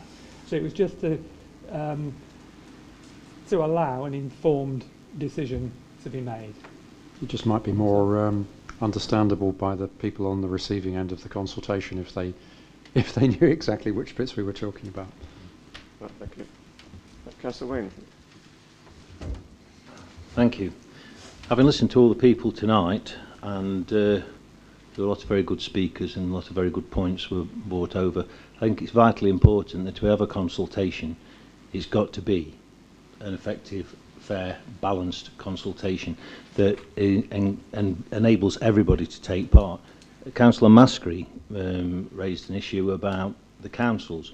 Now, the first question I'm going to ask is, what is the issue in commencing the consultation the first week in September? Delaying it to get that balanced, sort of consultation. That's the first question. Is there a reason why we can't? The second question is, there are a significant number of issues, reading all those letters. If it's just a public consultation, there are going to be so many issues. I think it was the lady from the Level, mentioned about, has a disability impact assessment been undertaken? Vitally important when you've got a place like the Level right next door to there. Those are the sorts of things. We've got to consult with the police. We've got to consult with Derbyshire County Council, because one of the members for Derbyshire County Council came and said that it's vitally important for the White Peak Loop. So it's important that we don't just keep the blinkers on and just look at a public consultation. We've got to it's an opportunity for us to seek, like a planning application. So is it possible to seek the consultation from other parties? Thank you. Helen Mitchell. Thank you, Chair. I'll be taking a steer from members. I mean, ultimately there is a further recommendation in the papers, recommendation 7, around consultation and agreeing to sort of delegate responsibility to myself and Councillor Franks to finalise consultation materials and oversee and deliver the programme of feedback meetings. Those are the two key pillars of that consultation, the online survey and the feedback meetings. If members are wanting to be quite specific as to when that consultation will start, we will clearly accept that. What I would say in balancing this is that members have also heard, and possibly there may be some questions that come out around the urgency of Matlock Bath, and whether moving the start of a consultation to commence at the start of September is acceptable given the current pressures in Matlock Bath at the present time. That should, however, be balanced amongst the mood of members and ultimately the feedback that's been received from members of the public and members of parish councils this evening, and that is contained within some of the submissions. So I'll be seeking some guidance from members on that. Yeah, Councillor Franks, you want to? I think the other thing that we need to bear in mind when people are saying, well, do we really need it? To have a consultation, is that this was agreed at full council, that there would be a minimum 6-week consultation. And again, I would say I think we need to start it doesn't mean to say we finish it in 6 weeks. We can extend it. We can go beyond that if we've not been able to arrange meetings with parish councils or town councils with that initial period. But I think we should certainly begin it, commence it. Councillor Whitehead. So I would absolutely agree with Councillor Frank's assessment. It's a minimum of 6 weeks. There's nothing to stop us saying let's make that an 8-week consultation, then that would pull in the parish councils into the September window. I would ask you to consider the breach of trust between my community and this council. And every time we create a delay, valid or otherwise, that trust, that chasm widens. And they're all watching tonight, they're all watching us. So while I completely appreciate the need to have a high quality consultation, I think just delaying it will seem like kicking the can down the road, even if that's just, I would much prefer that we as a committee recommended an 8-week consultation so we could begin it immediately, and we can show that we're true to our word as a council, because we've had far too many breaches. I realise it's not a question. We've had far too many breaches over a long period of time that we make promises, we make commitments, we don't deliver. We need to change that dynamic, and we need to change it tonight. So please don't delay the consultation. Let's be pragmatic. Let's approach it in a different way. And I would have thought an 8-week consultation is perfectly acceptable. It will give people more chance to speak their mind and to have their say. And Steve, your point is so valid in terms of it has to be a consultation that has value. If all we're doing tonight is doing a de facto decision on these sites and paying no regard to the consultation, that would be a disgrace on our part, which is part of the reason why I was so disappointed in terms of the limited list that we have in front of us today, because I felt if we'd had a bigger list, although that would have impacted more communities, at least it would have demonstrated that we as a district and us as a council are willing to share the load fairly across the whole district. I think we're going off the point of the question, really. I am, but they're all valid points, Mark, and I've had lots of other people speaking tonight who are not speaking to the topic, so I'll just finish the point. So I just beg you, just please keep your community in mind. Imagine it was your community. People keep saying it's 2 years. It's 3 years they've been in my community. Steve, I know I can completely appreciate your position. 3 years they've been in Matlock Bath, temporary. To come back to your original question, can I ask Helen if it's possible to start the survey or the public consultation as soon as possible, like we originally agreed, but carrying it on a bit later, say for 8 weeks or whatever, as Councillor Franks actually proposed. Is that? I've got 2 questions. Oh, wait, Everyone questions? Yeah, not your turn yet. Oh, sorry. Councillor Burfoot, assist me. Thank you. I have got 3 questions. The first question is in relation to the shortlisted art leisure car park at Moorledge. I need to know, or I'm asking the question, have Freedom Leisure been consulted for a view on the possible impact to them financially and practically, given their partnership with this council and the financial problems that we've seen that they have at times? I'm happy to start answering that. This is why we're having a consultation, so that we can involve them, we can speak to them and find their views and discuss with them any hardships it would make and take that into account. I know people are very suspicious. I'm getting the impression that people are very suspicious about the meaning of the word consultation, and they think the decision's made when we have a consultation. And I'm seeing this, my interpretation is slightly different, that I'm genuinely wanting to consult people and listen to their views and make recommendations following the outcome of listening to all the various agencies and car parks and residents involved. I do have two other questions, Chair, thank you. So if we look on page 28, 2.9, it says that members resolved that sites which were assessed being too close to residential properties were not endorsed as suitable. So can I ask that was stuck to rigorously when you did your assessment, because I can categorically say that does not apply to the ARC site, which those car parks are close to residential development. So was it done rigorously to each site? I think what happened with the sites, we used the category red or amber. We discounted the red and amber. I think there's some queries to whether and how close it was, or whether it was screened visible from the nearest accommodation.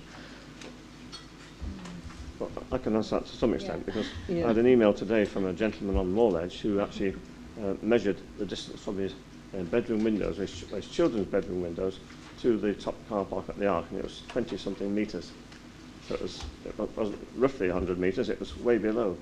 So I suppose my point is that if it's not been done to every site rigorously, then it's not been fair.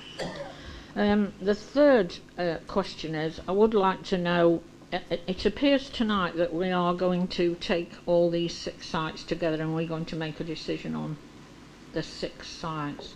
I just wonder when that decision was made to do that and not to take them individually.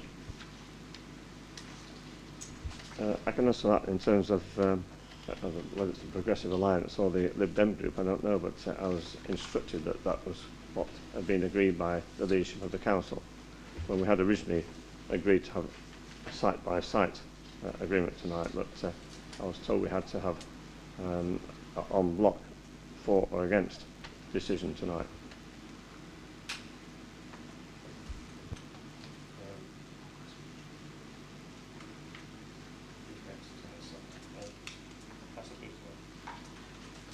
I've got a couple of questions. These are defined as temporary sites. Is the idea that, and I think it's alluded to in the next point, that if we find multiple sites, that they would be temporary in that we would rotate the family between the sites, and it's not temporary in that we're just saying that until we get a permanent? That's my first question. Sorry, Councillor Booth, could you just go through that again? So we're designating as temporary sites. My understanding is that all the temporary sites we've had so far with a view to then later finding a permanent site, rather than with finding ones that travellers can move between for a certain limited amount of time. So let's say 6 months in the first one and then the following 6 months in another location. I'm just not, from the next point in the agenda, it seems that there's potentially an option that if we do come forward with 4 or 5 sites, that there's therefore a temporary measure to each time that the family sit on that site. Is that correct? Sorry, I didn't quite understand the first time round. Yeah, so I think there's the dilemma there, particularly with one of the families, is the vulnerability of the people involved. So there would need to be a health impact assessment, maybe an equalities impact assessment, to understand the ability of families to move between sites. That's quite a tall order, I think. So okay, because I think if you're publicly consulting on that, but especially for where the temporary sites we've had have been 3 or 4 years, that's a very different response I would give as a member of the public if I thought it was going to be a maximum of 6 months or 12 months, and that was sort of the aim, the overall aim. Even if that may not be possible by the number of sites we can find, that be the. But if it's not possible because of restrictions from the vulnerabilities, then I think that needs to be very, very clear to public when they consult. Can we also just clarify that 2 of the 6 sites aren't currently car parks? Is that right? Because we keep saying that it's only car parks that are being considered. Yeah, but in this debate and in the discussion so far, there's been a lot of discussion, and for me, there's there's a site here which isn't a car park, which from looking at it, two, but one of them, I just look at it and think we haven't had a single representation. It's interesting to keep kind of drawing back to that point. And on that site, there's a query I've got about the screening element. And it's essentially a field surrounded by a dry stone wall. And we've discounted it on the basis that it's not got sufficient screening. But then when there is sort of too many overgrown trees at the old station close car park, that seems to be kind of going to the other side. So is there a definition of what well screened is, and are we able to build or plant screening if we know that that site will be there for? Probably not quickly enough for a temporary site, no.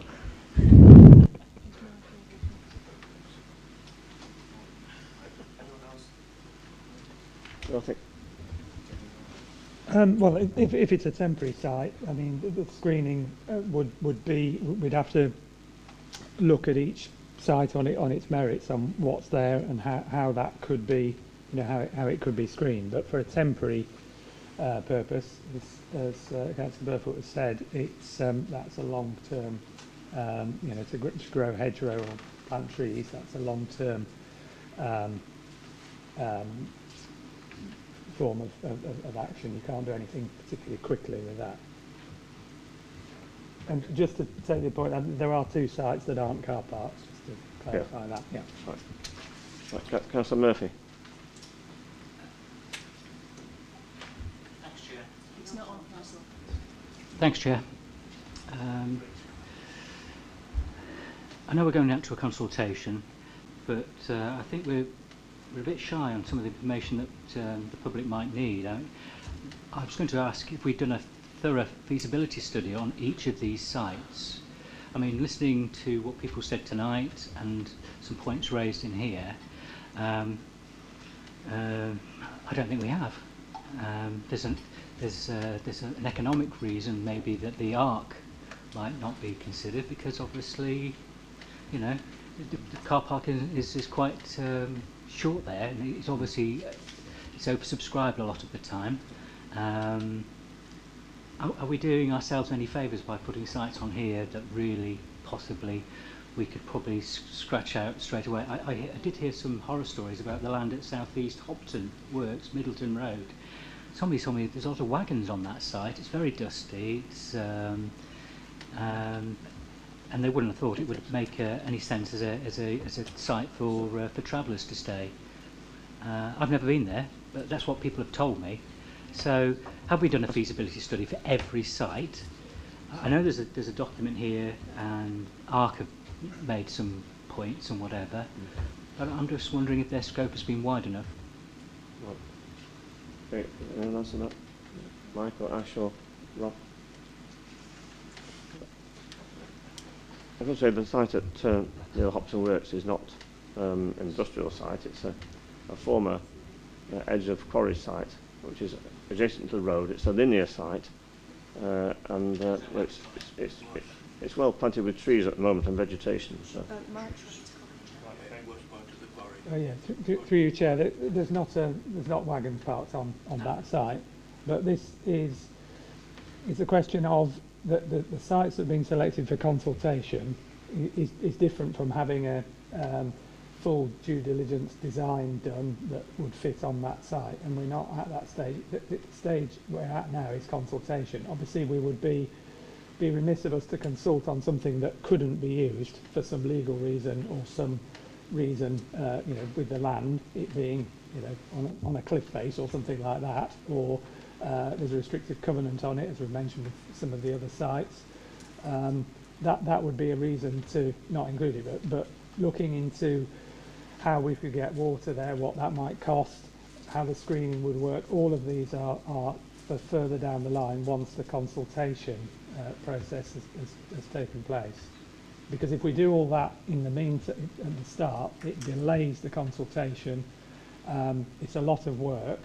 And that work is not necessarily going in the right direction because we need to hear what comes from the consultation. Obviously, we've heard some of it this evening. We need to hear that, and that will inform the decision of the council and of the group as to which sites we take forward, and at that point we look at how they can, a temporary tolerated site could be located within that area of land that may or may not be selected as a result of the consultation. Thank you. Yes, just three very quick ones. I'm hoping that obviously the feedback effectively that's already been received in the run-up to this meeting will be included in the overall assessment. I'm getting a nod there, which is fantastic. And just in terms of the questions that are likely to be put to people, I understand these are only draft questions which are in here at the moment, but there's a couple which could be put in which would, I think, make it perhaps more worthwhile. One is to focus the respondents on the absolute need for this to happen, because at the moment there is this idea that we might be able to rule out all of them. But if you asked people to rank in order of preference, I think that might get some more useful answers. And crucially, to ask people why they think the way they do in response to saying yes or no to things. Thank you.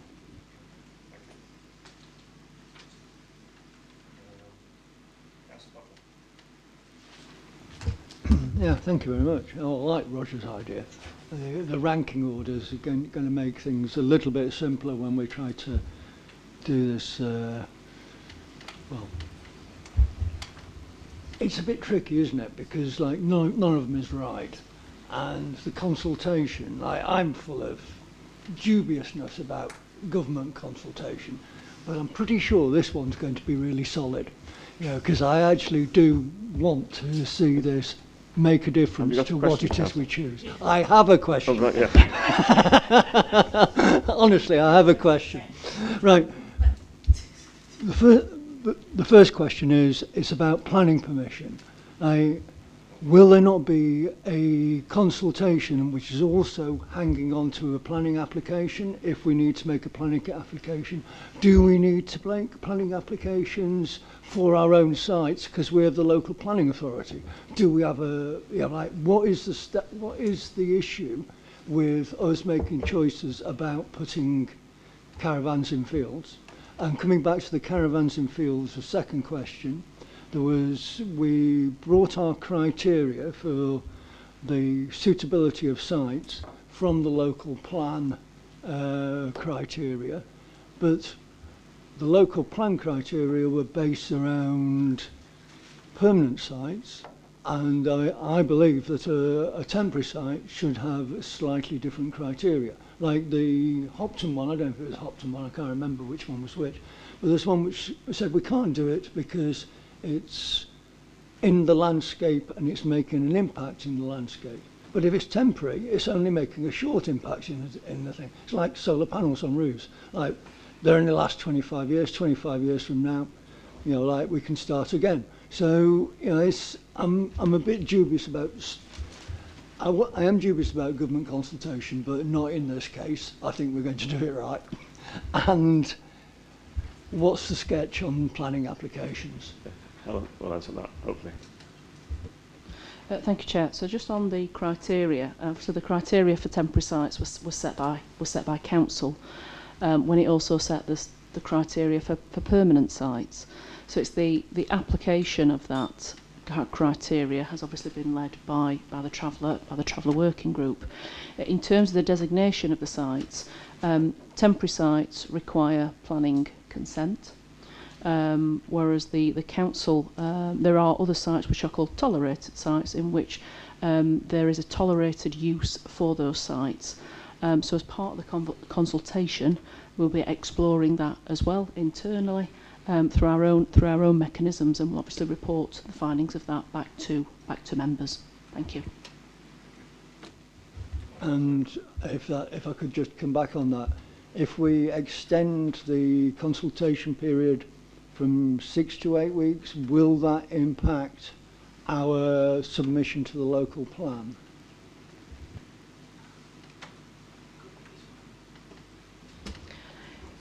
It is very tight. I think it is possible, but I think any further extension could create challenges. I think certainly we'll have the ARC report submitted by the end of April. By the end of August. I'm starting to feel the time of night. Apologies. We will also then have the outcome of this consultation as well. That will probably end up being reported into C&E Chairman, if you'll allow, for the first week of October. So I think we're trying to retain those deadlines as far as possible. And I think if Councillor O'Brien would give me the nod, I think the meeting that we're trying to hit is the 17th of October. I think there's a special C&E, the role of which is to endorse the local plan for consultation. So we have a series of deadlines that we are butting up against, and lots of work that needs to be completed by then, and of course bringing it to the attention of members before it does come to committee for decision. And this is continuing from this. Would it be okay if we gave the statutory officers the option to set the length of time we're taking this consultation for, whether it's 6 weeks or 8 weeks, and allow you to come back and look at what it is you can do, and if you can do it, stretch it, and if you can't, don't. That's fine, Chair. I think the delegated arrangement that's been placed in the report, if members will allow, I can put some further wording in there just to say to extend the length of the consultation. But if that delegated arrangement could be agreed, which is myself in consultation with Councillor Franks as the chair of the Gypsy and Traveller Working Group. Thank you. Councillor Hobson. Thank you, Chair. I feel like I'm living in a parallel universe. We've had all these people speaking, we've had all these letters in. Yes, I'm coming to my questions, and I will be speaking in debate. I just can't believe it's as if you've just forgotten everything all those people said. Anyway, first two questions. What does temporary mean, and what do you do if they don't go after that time? That's my first two questions. That's partly to do with recommendation 6, isn't it, the feasibility of moving traveller families as well. Well, you can tell me now, can't you? No. Through you, Chair. So, in simple terms, temporary means not permanent. That's the So years. Well, there's a twin-track approach, isn't there, to secure a permanent site, so that the ultimate aim of our overall work is to achieve the delivery of a permanent site or sites, so which would be permanent. So we're in a period of where things are temporary. I can't say more than that really. What does temporary mean? But no end date. Okay, you've made that clear. Until we achieve a permanent site. You've made that clear. I think in terms of the other question you had, can you just remind me, sorry? Well, no, what does temporary mean, and what if they don't leave? What are you going to do if they don't leave? But if we don't know what temporary is... If they don't leave a site to move to another site we want to move to, we would take eviction action to secure that movement. But you've got to provide them with a home. Well, with another temporary site. So it's... Okay, right. The second question is the consultation questions. And I would totally disagree with Councillor Shelley about putting them in order. You know, you've got a little village like Roseley, you've got a big place like Matlock. You can't just do it on numbers like that. And very interestingly, Councillor O'Brien will remember from the local plan subcommittee meeting earlier this week, Councillor Peacock, who's an expert on consultation and research, she was not happy with some of those consultation questions and the weighting put in the answers. So I think just having a few questions and counting up how many have done them, that isn't a very professional approach, and I think you could get some legal challenge to that consultation process. My other point is, Councillor Mrs Burford has raised this. I've visited all the sites in the previous Gypsy and Traveller Working Group, and I've obviously seen the representations that have come through, but I'm not totally familiar with all the sites as to the points. But certainly with the ARC and with Rosie, which I am familiar with, those ticky box things, they are not robust. They are not a robust document, and I think they will be challenged. Thank you.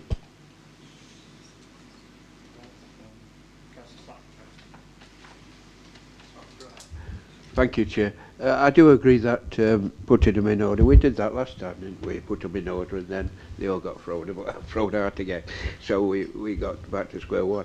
Putting them in order isn't really right, really. I think some areas where there's lower populations, they'll suffer, of course. So I don't think that's fair, really. Okay. Yeah. Thank you. Councillor Whitehead. Thanks, Chair.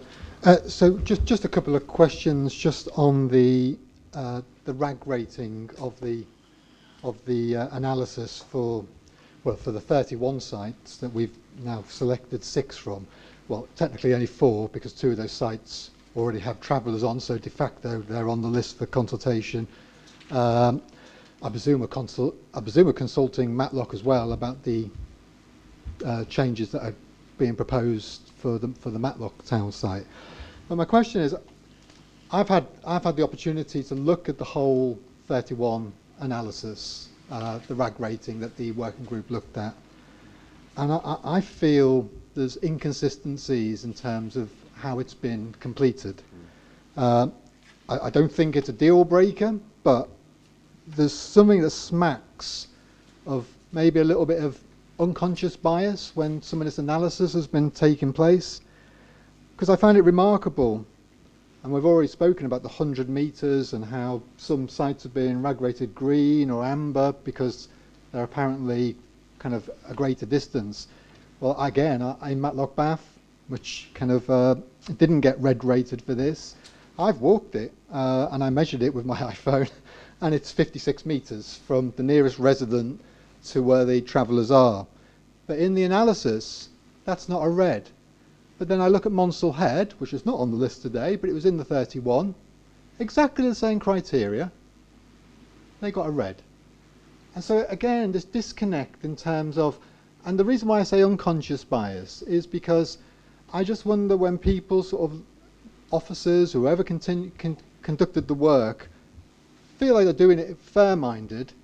But I think when you look at somewhere as beautiful as Monsell Head, of course, we would think you wouldn't want to put kind of a traveller site in Monsell Head. Because we haven't moved into debate yet, and it's 10 to 10. So well, I know, but the question is about the consistency of the report, Martin. So I find it difficult that the working group, have they just taken on faith what officers have produced to them, or did you actually put legitimate challenge? Because even on my quick analysis, I was able to pick kind of multiple sort of issues with some of the kind of feedback. Still had the thing on the Matlock Bath site, as our resident said, where it's still saying amber for buying milk or going to a doctor's, when other sites have got scored red because it's a 20-minute walk away. So it's just these inconsistencies which I think kind of undermine us a little bit. But I'm pragmatic. All we're asking for today is to go to consultation. So, but it comes back to Steve's point, we have to value that consultation. But yeah, the question is about how did we ensure consistency of approach, and how did we ensure some areas were not favoured? And my last question, how is it possible on this short list that the second and third biggest towns in our district have somehow avoided any responsibility?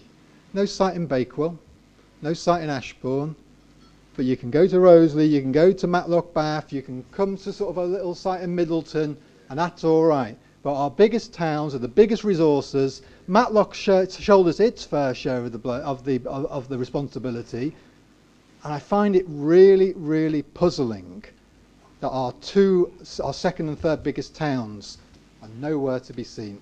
And I just wondered how the working group allowed that situation to come to us today within this report. Sorry, that was quite a long, multiple question. I think one of the things, I mean, you mentioned Bakewell specifically, a lot of what people see as car parks in our ownership are not in our ownership. They're privately owned land, which we lease. Travellers have been there historically for a very long period of time and then moved on. So what's changed between when Tim used to put them there and then we're not allowed to put them there because the site hasn't changed? One of the criteria we looked at, I think they were certainly in terms of the ABC at the yard behind the ABC where the beasts are loaded and unloaded. They were there during COVID when there was no auction for a considerable period of time.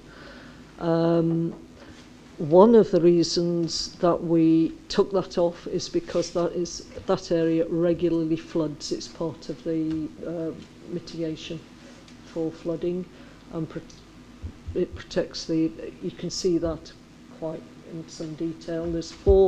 There were four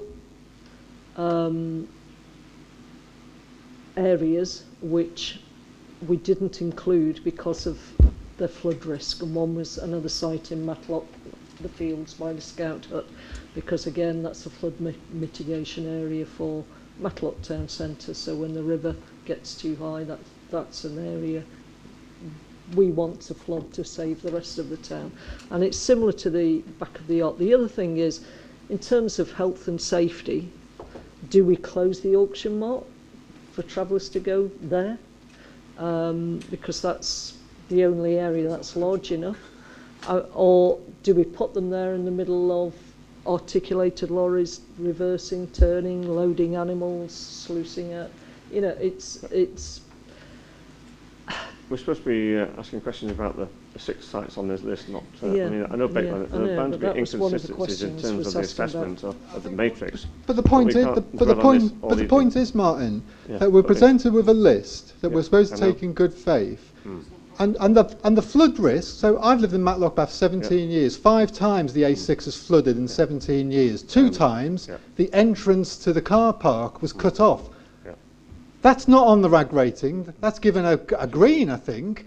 So this is the inconsistency I'm talking about. It seems like double standards. Yeah, I think those of you who've looked at the full list and gone through it, etc., do understand that there are inconsistencies, and I think many councillors would agree with that. But you know, we are where we are, and short of doing the survey again and starting from scratch again, and we can't keep doing that, I don't see what the solution would be.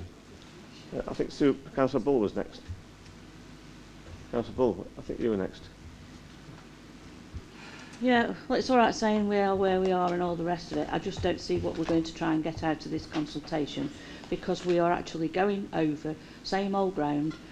Through you, Chair, I'd like you to ask a gentleman about Matlock Bath. He wants this consultancy to happen, but what's it going to achieve? Is it just so that they can say what they feel against it, when we've had them numerous already? You know, all right, this land, you said, Mike, about the fact of we can't do a feasibility because it costs money, but are you actually sure in your own mind that those 2 bits of land that you've put there would be suitable, and would it accommodate a traveller site? Because obviously we already know, and we're barking again about saying it has to be council land. Well, I'm sorry, we've spent so much money on consultation after consultation. We've had the ARC people going out and doing that. Wouldn't it be better if we started putting all that money in a pot and literally going to buy new land? End of. Because we're not looking at one here. That's a permanent site you're talking about. No, I'm talking about temporary, because you're all saying, sorry, Chair, that these are, we've got to choose out of these, the consultate, which ones will be the best to move the travellers around. Bearing in mind, you've got 2 families. So, okay, 2 come back. So, family 1 goes to that one first off, family 2 goes to the second one. And then when it's time to move in 6 months' time, family 2 goes to the first one and family 1 goes to the second one. How does that work? How does that work in a sense? And once you have actually got a permanent site, because they are homeless, you still have a duty to have a tolerated temporary travelling site for people to go on, because there are still other travellers around. And that's what... So when we find this bit of land, we just keep going to the 2 families. It's the whole community, it's the whole country of travellers who commute through different areas. There should be temporary tolerated sites for them to be on a short period of time. Point of order, Chair, that's not a question. Yeah, but I asked about the feasibility of that actual answers site. about the feasibility study or the assessment, and Sorry. also about the second question about moving them around from one site to another. So in terms of feasibility, Mike alluded to earlier, there's an element of that moving that picture around to make the puzzle a picture, as it were. So there are lots of things to take into account. One of them is the results of the public consultation, but then the feasibility of bringing that site forward. So if there's a site which involves considerable cost, that may, when members consider the results of the consultation and the costs involved, you might come to a conclusion about which sites you want to prefer. So that's the point. And I think, and Mike didn't say it, but in doing more investigations to prove a feasibility, then you spend even more money up front. So there's no perfect answer to this complicated problem. In terms of moving them around, obviously that depends on the availability of sites. And as I said earlier, we're dealing with quite a vulnerable group of people. So again, you have to take that into account as well. Just on that point, I almost wonder, could we be linking recommendation 5 and 6 in that we need an outcome from 6 slightly to inform the public consultation so that we can say what a temporary site might look like? If it is completely unfeasible for families to move within a 2-year period because of their vulnerabilities, then we are only looking for 2 sites. If it is that it is feasible to move once a year or once every 6 months, then we could be looking at 4 sites. And that's, like I say, 6 months versus 2 years is a very different thing to consult on. And given we've got a bit of time while parish and town councils are in recess, could we have 2 weeks or 3 weeks to have those conversations? I'm assuming it'd be with the working group, Gypsy, can't remember the official acronym, to kind of get an idea of what the maximum or minimum amount of time might be for a temporary site that we could be putting forward should we find the locations. Because the other thing is, Sue's idea of finding another temporary site, potentially that comes forward as a rental, a lease opportunity rather than a purchase opportunity. We could look at doing that in absence of any other permanent site becoming available for purchase. Yes, please. We are looking for other temporary sites at the moment. We've asked ARC to look for other temporary sites, and these would be ones that we could purchase.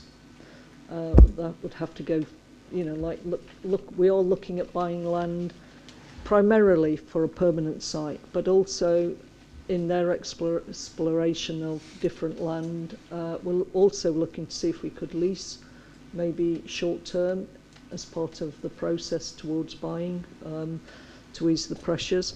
Also, this isn't an open and closed door looking at these sites. Depending on how many come up, then we probably need to re-look and come up with more suggestions to go for consultation. It's not just dependent on tonight. This is a process. It's continuing. It's not agreeing on, say, 2 sites and then stopping.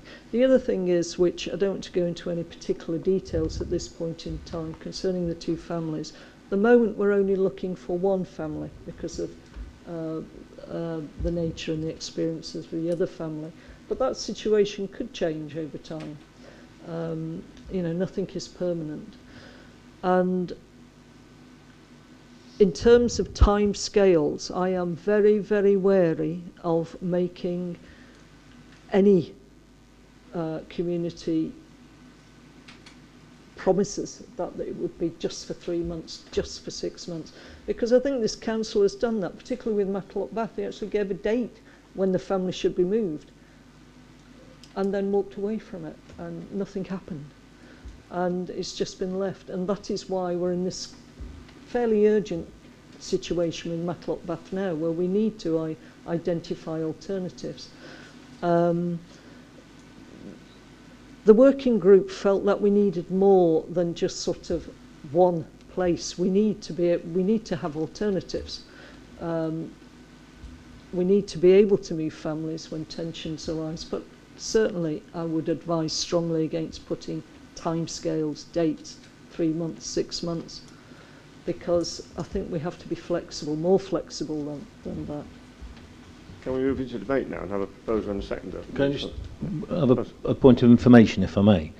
The monitoring officer mentioned earlier on about because my concern is we'll go through this consultation, which it is a consultation, but are we then going to consult with the statutory consultees that I mentioned earlier on? Because we might get to the process of saying, oh, this one's okay, and then somebody might come up and say, well, no, it breaches equal opportunities or whatever. So how do we go? Who decides the process, Helen, in relation to running a consultation with statutory consultees alongside the 8-week thing that Councillor Whitehead said, please? Through you, Chair, just to say that what we're doing at the minute is we've drawn together an early list of all of those consultees, interested parties associated with each of the sites. So we make direct contact with them to let them know about the consultation and how they can take part. Obviously, parish councils are a really big player in that, and we would want to correspond directly with them by way of bringing forward these feedback sessions or public meetings to make sure that we can do it with their support as well, and hopefully their facilities. So we're going through a fairly diligent process at this moment in time to identify who they are, and if any members have got any particular suggestions on any of the sites, please do let us know. Thank you, Helen. Councillor Ryan. Yeah.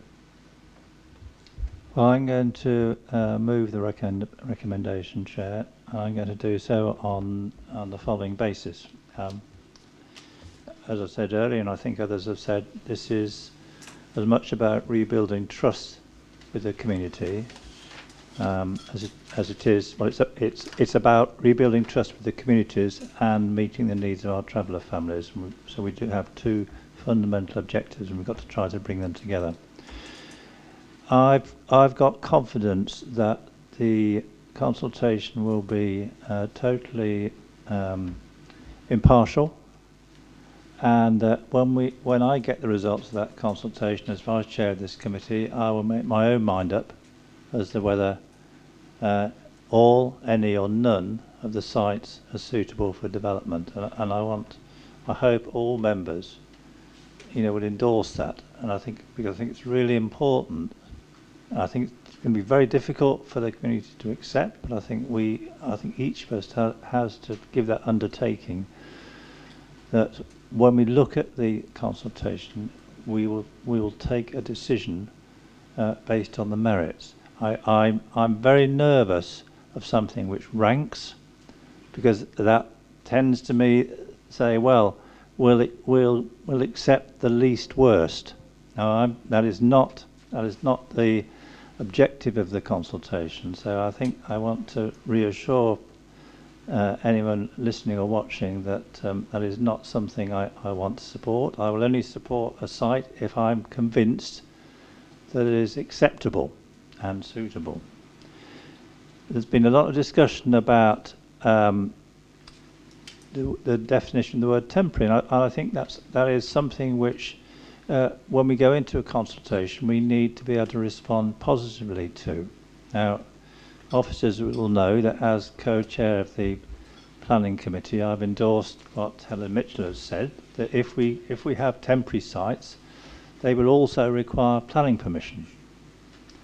Now, you can think about that, and you can think, well, in that case, we'll be here this time next year, because by the time we've gone through a consultation and got a design and gone through the whole planning application and determination, that takes months and months and months. One of the so I'm pleased that we're going to look at the precise terminology we use for these sites, because one of the, if you like, one of the attributes of a tolerated site is that A, tolerated means that you do actually reach agreement with those occupying it on the basis on which it's tolerated. That's one of the advantages. If you reach that agreement, then the convention is that you don't then go through the planning regime. So there are benefits for that, but it's not a shortcut to saying we don't need planning consent, but it is on the basis that it's use through agreement, and if that agreement is not adhered to, then the toleration ceases. So I would urge officers to look positively at that. I absolutely agree, and we heard it expressed very eloquently at our closed meeting by Matlock Parish Council, that they went out of their way to do what they could to, and I use that word, to welcome the community. They went out of their way, and I think that's been the same has been true in Matlock at the station there. But we mustn't abuse or misuse that welcoming. I think what we're saying is that we are looking for communities across the district to take their share, and I think that's a fair way of looking at it. So on that basis, that, as I said, it's an objective, impartial assessment. It's not a consultation which says we have to choose one. We may, as I said earlier, we may come back saying, well, none of them are suitable, which is why I'm pleased that the working group is going to continue its work over the summer, so that we have a contingency if that comes, and we may find better sites during the next 6 weeks. During the consultation, we may come up with better sites, because we haven't stopped and said our job is done now. These are the only 6 sites. It's one of those 6 sites where it's none. We've said no. The work is going to continue. So I'm satisfied with those, if you like, guarantees I have in my own mind and my own position here. And I'm sure the chair hopefully shares this as vice chair. That is the way I feel I can level with the community. Thank you, Chair. Councillor Butler, do you want to second the motion? Sorry? Second, right, okay, right. Okay, right. I will second that, because I totally agree with that. It's not in ranking order, as the same questions come from multiple questions, the same replies from certain applications, where it's the initiative of the councillors to decide, and as Peter has said, to decide, make the decision. So I agree, we could throw them all out if we so wished, or we could not. So I'll second Peter. Councillor Butler and then Councillor Boothroyd. If I may, yeah. Just, sorry, Neil. No, it's all right. No, it's absolutely fine. Yeah, okay. I got the I have thought about this ranking business. Okay, I can see. I thought that it would be useful for us to get a better idea of the reasons where people were bringing their concerns forward and what was relevant. But I do also absolutely accept that if it's seen as a least worst method, then that's not a great idea. So I'll leave it in the hands of the working group and the monitoring officers as to their approach. Thank you.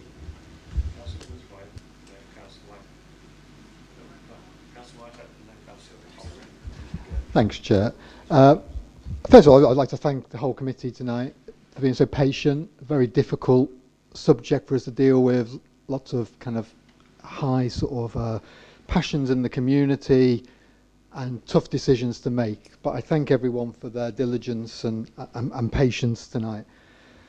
The last thing I just wanted to say on this was, you've heard a lot of wonderful speakers tonight from my community, from other communities. We know this is not an easy decision to take in terms of even just going to a consultation, let alone making any sort of final decision on this. But from my own community's perspective, the impact has been profound on us. And we're a very tolerant community. We've always welcomed travellers, even when it's caused trouble, but because it's always been for a limited time that we move on. But just with the current situation that we're in, with kind of about 3 years that we've had this family, and I know Matlock have had their family for 4 years, I think we're just at the end of our tether as a community, and the community feels very fractious about it. So I absolutely understand the questions that other councillors are saying, that kind of actually we should just focus on the long term. But all that says to me, and all that says to my community, the long term is 2 years away. We can all see the time scale in the ARC plan. The permanent sites are literally 2 years away. You cannot say to Matlock Bath, I'm really sorry, Matlock Bath, you've had the family for 3 years, you're now going to have them for another 2 years. That would be completely unacceptable. So all I'm asking for everyone tonight, and I know how tough it is, that we just have to, as Councillor O'Brien says, it's about, we are a big district. We have lots of parts to us, towns, villages. We all need to share responsibility in this until we've got a final solution in terms of permanent sites. And while I absolutely heard all the comments tonight, and I never dreamt that I would be kind of wanting a solution to solve a problem in my own community, I would never want that then to impact the community in the way that my community is impacted. So I actually think that the point that Kelda raised is really vital in terms of how we go back to all the communities impacted by this consultation. I think it is critical that if we put a family into a community, it has to be time limited. We cannot have an open-ended, temporary tolerated site situation. So I know that puts pressure on us in terms of the sites that we've got at our disposal currently to consult on and maybe make a decision on in October.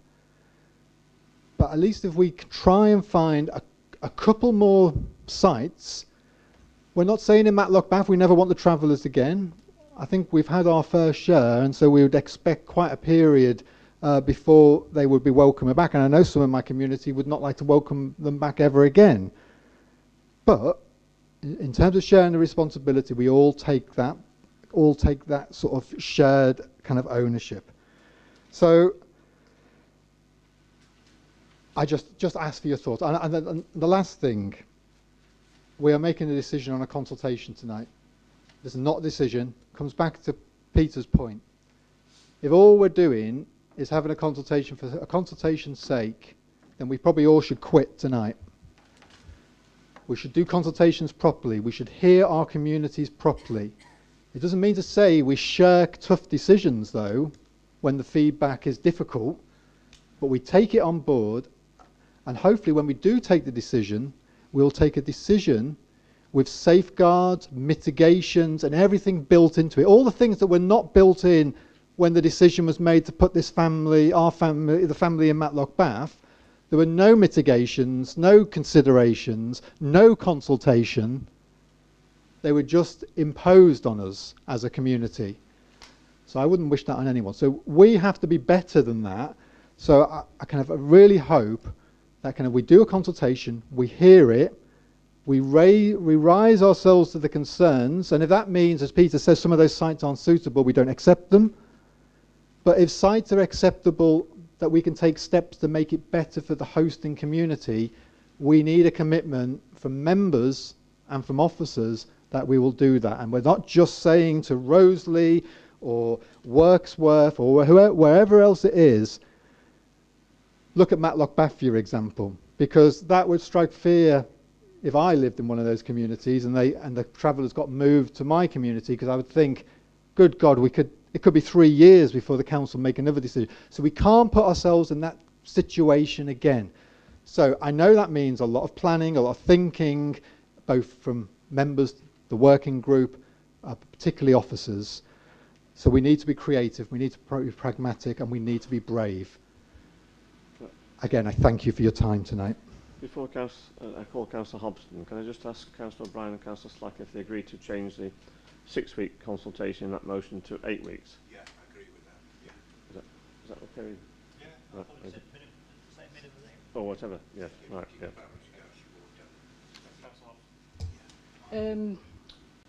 Thank you, Chair. I'm gobsmacked by it all. I've made some notes. Thank you to everybody who came to speak this evening or made representation by email.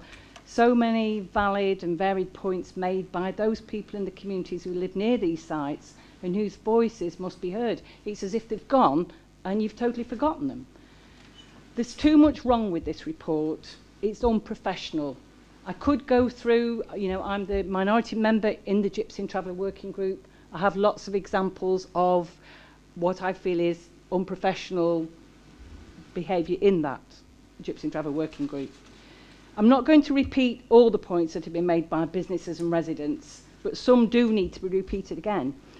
The fact is that our residents and businesses feel failed. Yes, they feel failed. It's not too strong a word, by the District Council, and they're supporting the travellers. You know, we make all these, oh, they need to be supported, they need to be this, that and the other. They haven't been supported. We haven't supported them. We should be ashamed that we've not done this. We've got a new Progressive Alliance. You came in. Let's do shiny new things. We're back at square one again. Some things I especially want to say tonight in relation to Roseley and the Ark. The absence of any safeguarding report relating to those attendees at the Level Centre who themselves have complex additional needs, that has to be a big part. The email from Derbyshire County Council in relation to the extension of the flagship White Peak Loop, which goes from Matlock up to Roseley, and the lack of dialogue, amongst other things, with Derbyshire Dales District Council when these plans were known by Derbyshire Dales officers. I brought that up at Gypsy Traveller Working Group meetings. Serious planning errors and specific planning issues raised by professional planners which have come through as representations. I'm told that the Ark was built on contaminated landfill. The spreadsheet in relation to Roseley is wrong. I raised that at a meeting. Nobody took any notice of me. I could go on, but I won't. This District Council is riding roughshod over the needs of the travellers and the needs of our communities. It's no good going on about what's happened before. You promised a new approach, and here we are a year on with no new plans. It's the almost patronising attitude of councillors that we know best. Listen to all those people. Look at those representations. You know, I really feel for Councillor Whitehead. You know, in this, you've come time after time, and your issues have not been dealt with. So is there any wonder that other people are worried about that? I didn't support any of those sites on that list. And I feel when we do have a vote, we must have a recorded vote. But I've got another thing to say. The previous administration gave clarity to the travellers and all the residents regarding this matter in a full council decision on November the 24th, 2022. The new administration, Progressive Alliance, brought a recommendation forward to rescind that decision at full council on September the 28th, 2023. That didn't go ahead. How can these proposals go today be legally back on the table when the decision's not been rescinded and being considered by a small committee group of councillors who've only seen a spreadsheet, not visited any of the sites? I can't say any more, but please, could you look into that matter with the... Thank you. Now.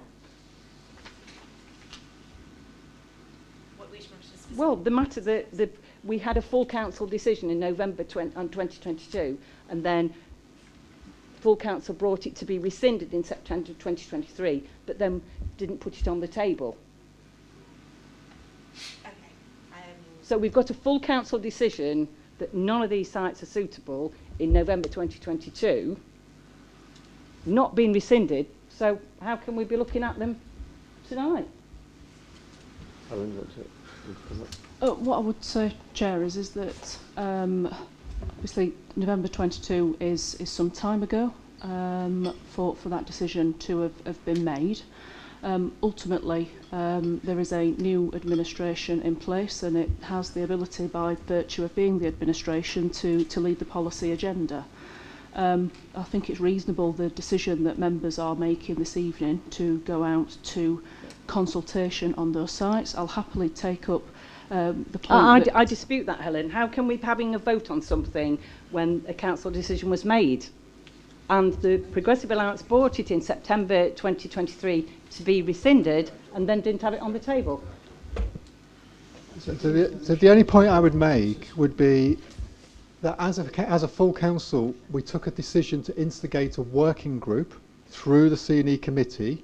What we asked the working group to do was to come back with proposals, which we then delegated at full council, several months ago, that they could come back to C&E and C&E could be the decision-making group. So I do think we've acted completely proper.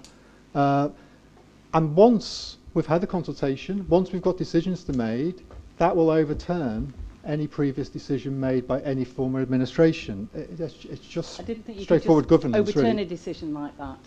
Well, we're not overturning it, Sue. We're going to public consultation. That's what the decision is tonight, a consultation. We're not actually overturning anything tonight. Well, I would like you to look into that. I think that's a very serious matter. Chair, can I intervene here? The Councillor Hobson's raised a point of order. Can we let the monitoring officer respond to that point of order? Chair, as I've said, the decision for members this evening is to go out to consultation, and I think that if I would need to have a look at the decision that was made back in November 24th. I've got it here with me somewhere. Oh, 22, yeah, November 24th. If the decision is to go out to consult, then the decision in front of members this evening is to go out to consult. If there is anything that is in the way of members taking a future decision on whether those sites can be used or not, that will be taken into consideration at a future meeting of either this committee or of council. I'm more than happy to look into that, but in the course of the discussion so far, I've not seen anything that would prevent members from going out to engage with their public on these sites. Can I remind you, Councillor Hobson, that I, like you, were elected this council for the first time in 2015. At that time, there was a new local plan working party set up. I was elected as a member of that. And early on, we discussed numerous sites as a traveller for a traveller site, and the county council, or we approached the county council, and we got permission to, in fact, planning consent for a site outside Ashbourne. But then the new Conservative administration came in at the county council, and the Councillor Spencer withdrew that sale offer. So, and since then, I can't think of any viable sites that were put forward by the previous administration except Nabhall Lane, Tansley, and Hasker Farm, both of which were a disaster. Chair, we're not talking about that. We're talking about a decision made in full council that you are going against without a decision from full council. Thank you. Well, that's something for the legal team to sort out, and I'm sure lots of people watching will be also interested. Right, are we going to go forward to a vote then? Recorded vote? Or does someone else want to speak? No, is that it? Sorry? Yes, do you want to propose that we have a recorded vote or not? Well, I'll propose we go for a vote on this recommendation and record it. Second for that? Yes. All in favour? We're going to do it recorded? Yes. Okay. Councillor Boothroyd. Councillor Bull. Councillor Mr Burfoot. Councillor Mrs Burfoot. Councillor Buttle. For. Councillor Franks. Councillor Hobson. Against. Councillor Lees. Against. Councillor Linthwaite. For. Councillor Murphy. Against. Councillor Nash. For. Councillor O'Brien. For. Councillor Shelley. For. Councillor Slack. For. Councillor Wayne. For. And Councillor Whitehead. For.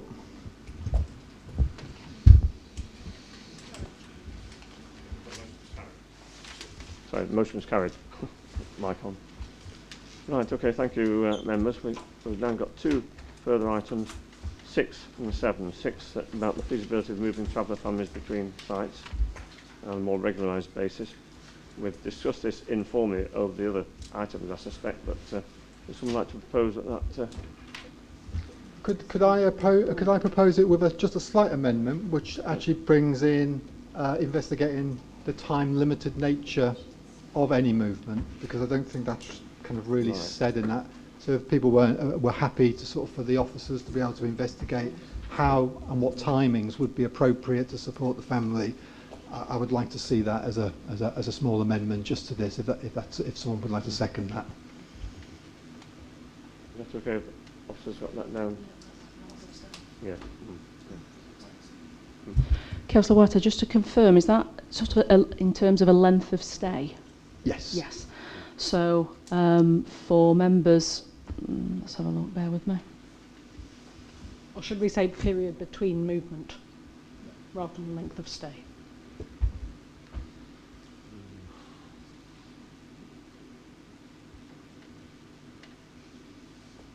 Is that to explain or read out the amended version of that motion? Yeah. Okay. That officers explore the feasibility of, etc. So that officers explore the feasibility of moving traveller families between sites on a more regularised basis to include length of stay and report their findings back to the Gypsy and Traveller Working Group. Wonderful. Okay. That's the proposal on the table for members. Does anybody want me to read that out again so they're clear what they're voting on?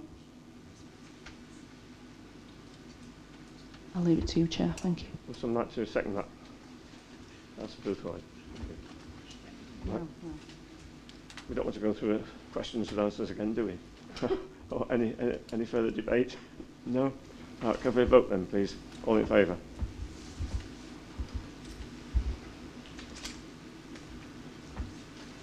Right. Against? Abstentions? Yeah, that's clearly carried. Thank you. Right, the final item, final recommendation, that the committee notes Council's commitments to consultation and agree to delegate responsibility to Helen here, the Director of Corporate and Customer Services, in conjunction with Councillor Franks, to finalise consultation materials, oversee and deliver the programme feedback meetings. You want to propose that? Oh, no, I want to ask a question. Oh, question, right. I okay. want to ask about what feedback there would be to all councillors about this, so that they were involved. I think as a minimum, Chair, it will be working with the ward members and the parish council in which to engage them on the feedback meetings, and what we could potentially do was have a sort of rolling update for all ward members on how the consultation is going, and provide any feedback back, or equally if there are any concerns that any ward members have with how that consultation's landing in communities, for us to take some proactive action. Thank you. I've got a second question, which has been raised to me. A lot of people have written in with representations with questions. When will they get those answers they are asking? We've already started to develop an FAQs for any proposed consultation. No, these are specific questions that they've raised during this representation period. When will they get answers? So those questions will be put on the FAQs. I would not be able to give you a definitive timeline at the moment. Jim's got a rolling list, but we will go through the representations made, identify the questions, and pop them in the FAQs. Thank you. Any further questions? Would someone like to move the recommendation 7 then? Councillor Whitehead. Councillor Slack seconded. Okay, we'll move into debate then, if you want to debate it at all. No? Right, we'll move to vote then. All in favour? Right, thank you. Against? Any abstentions? No, that's clearly carried as well. Well, thank you very much, members. Long-suffering members of staff as well, who've been here many hours today. Chairman, just for the purposes of candour, question 5, agenda item 5 on the agenda, you didn't draw to members' attention, so I just, if you're wanting to do it now, it's just questions pursuant to Rule procedure number 15. We had a couple of questions submitted, and the answers to those questions are on the desks in front of members this evening. They relate to a tap right. in Roseley. Yes, that's right. Yeah. So thank you, members, and thank you, officers. I failed to mention Jim Fern originally, and he's sat there facing the screen and putting the